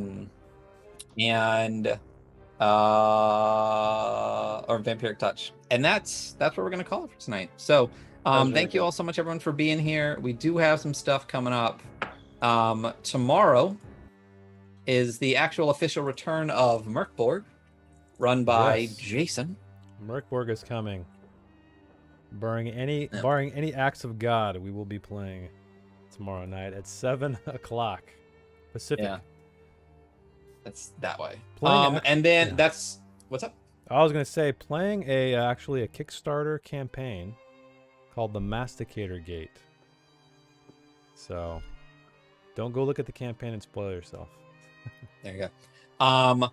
And that is going to be with myself, with Jess, who plays Dariana. It's going to be with Ducky, who is Silent but Ducky. Go check him out. And also with Janelle, who is Sister 22, who is a member of our community, or member of our team. I don't mean that. And who also curates our website, if you want to check that out at all. And on Saturday, we will also be doing the first episode of The Weekly Scroll, which is a podcast-style show that I will be doing about tabletop role-playing games. And on the first episode, our first guest will be Jason. And we will be discussing Merkborg, and I'm sure we'll tangent into other things, but the point is we're going to discuss Merkborg. It will start at 7:30. Jason will be on around 8:30 or whenever he wakes up. And we will talk about that from a player's perspective and from a DM's perspective of Merkborg. So that'll be fun. Saturday, 7:30 Pacific Standard Time. That's what we got coming up. We got Movember. We got some other things happening. So we will update all of you with that in the Discord. Oh, and before we forget, if you have not subscribed to our YouTube channel, please do. Yes. We are very, very close to being able to have a custom URL. Yeah. So, So we can have that say youtube.com/The Adventure Archive, not /channel/UCTFQRZAFVTUHDIOP7VGWKPG. And all of our VODs are there. They're all chapterized, so they're easy to get through. All of the front ends are cut off, so you don't have to like skip around a lot. So if you missed anything. So so catch us next week. Let's see if there's anyone on that we know that we can raid into real quick. Let's just go ahead and raid over into Phoenix. Wonderful guy, great friend of the channel. Stick around. We will do our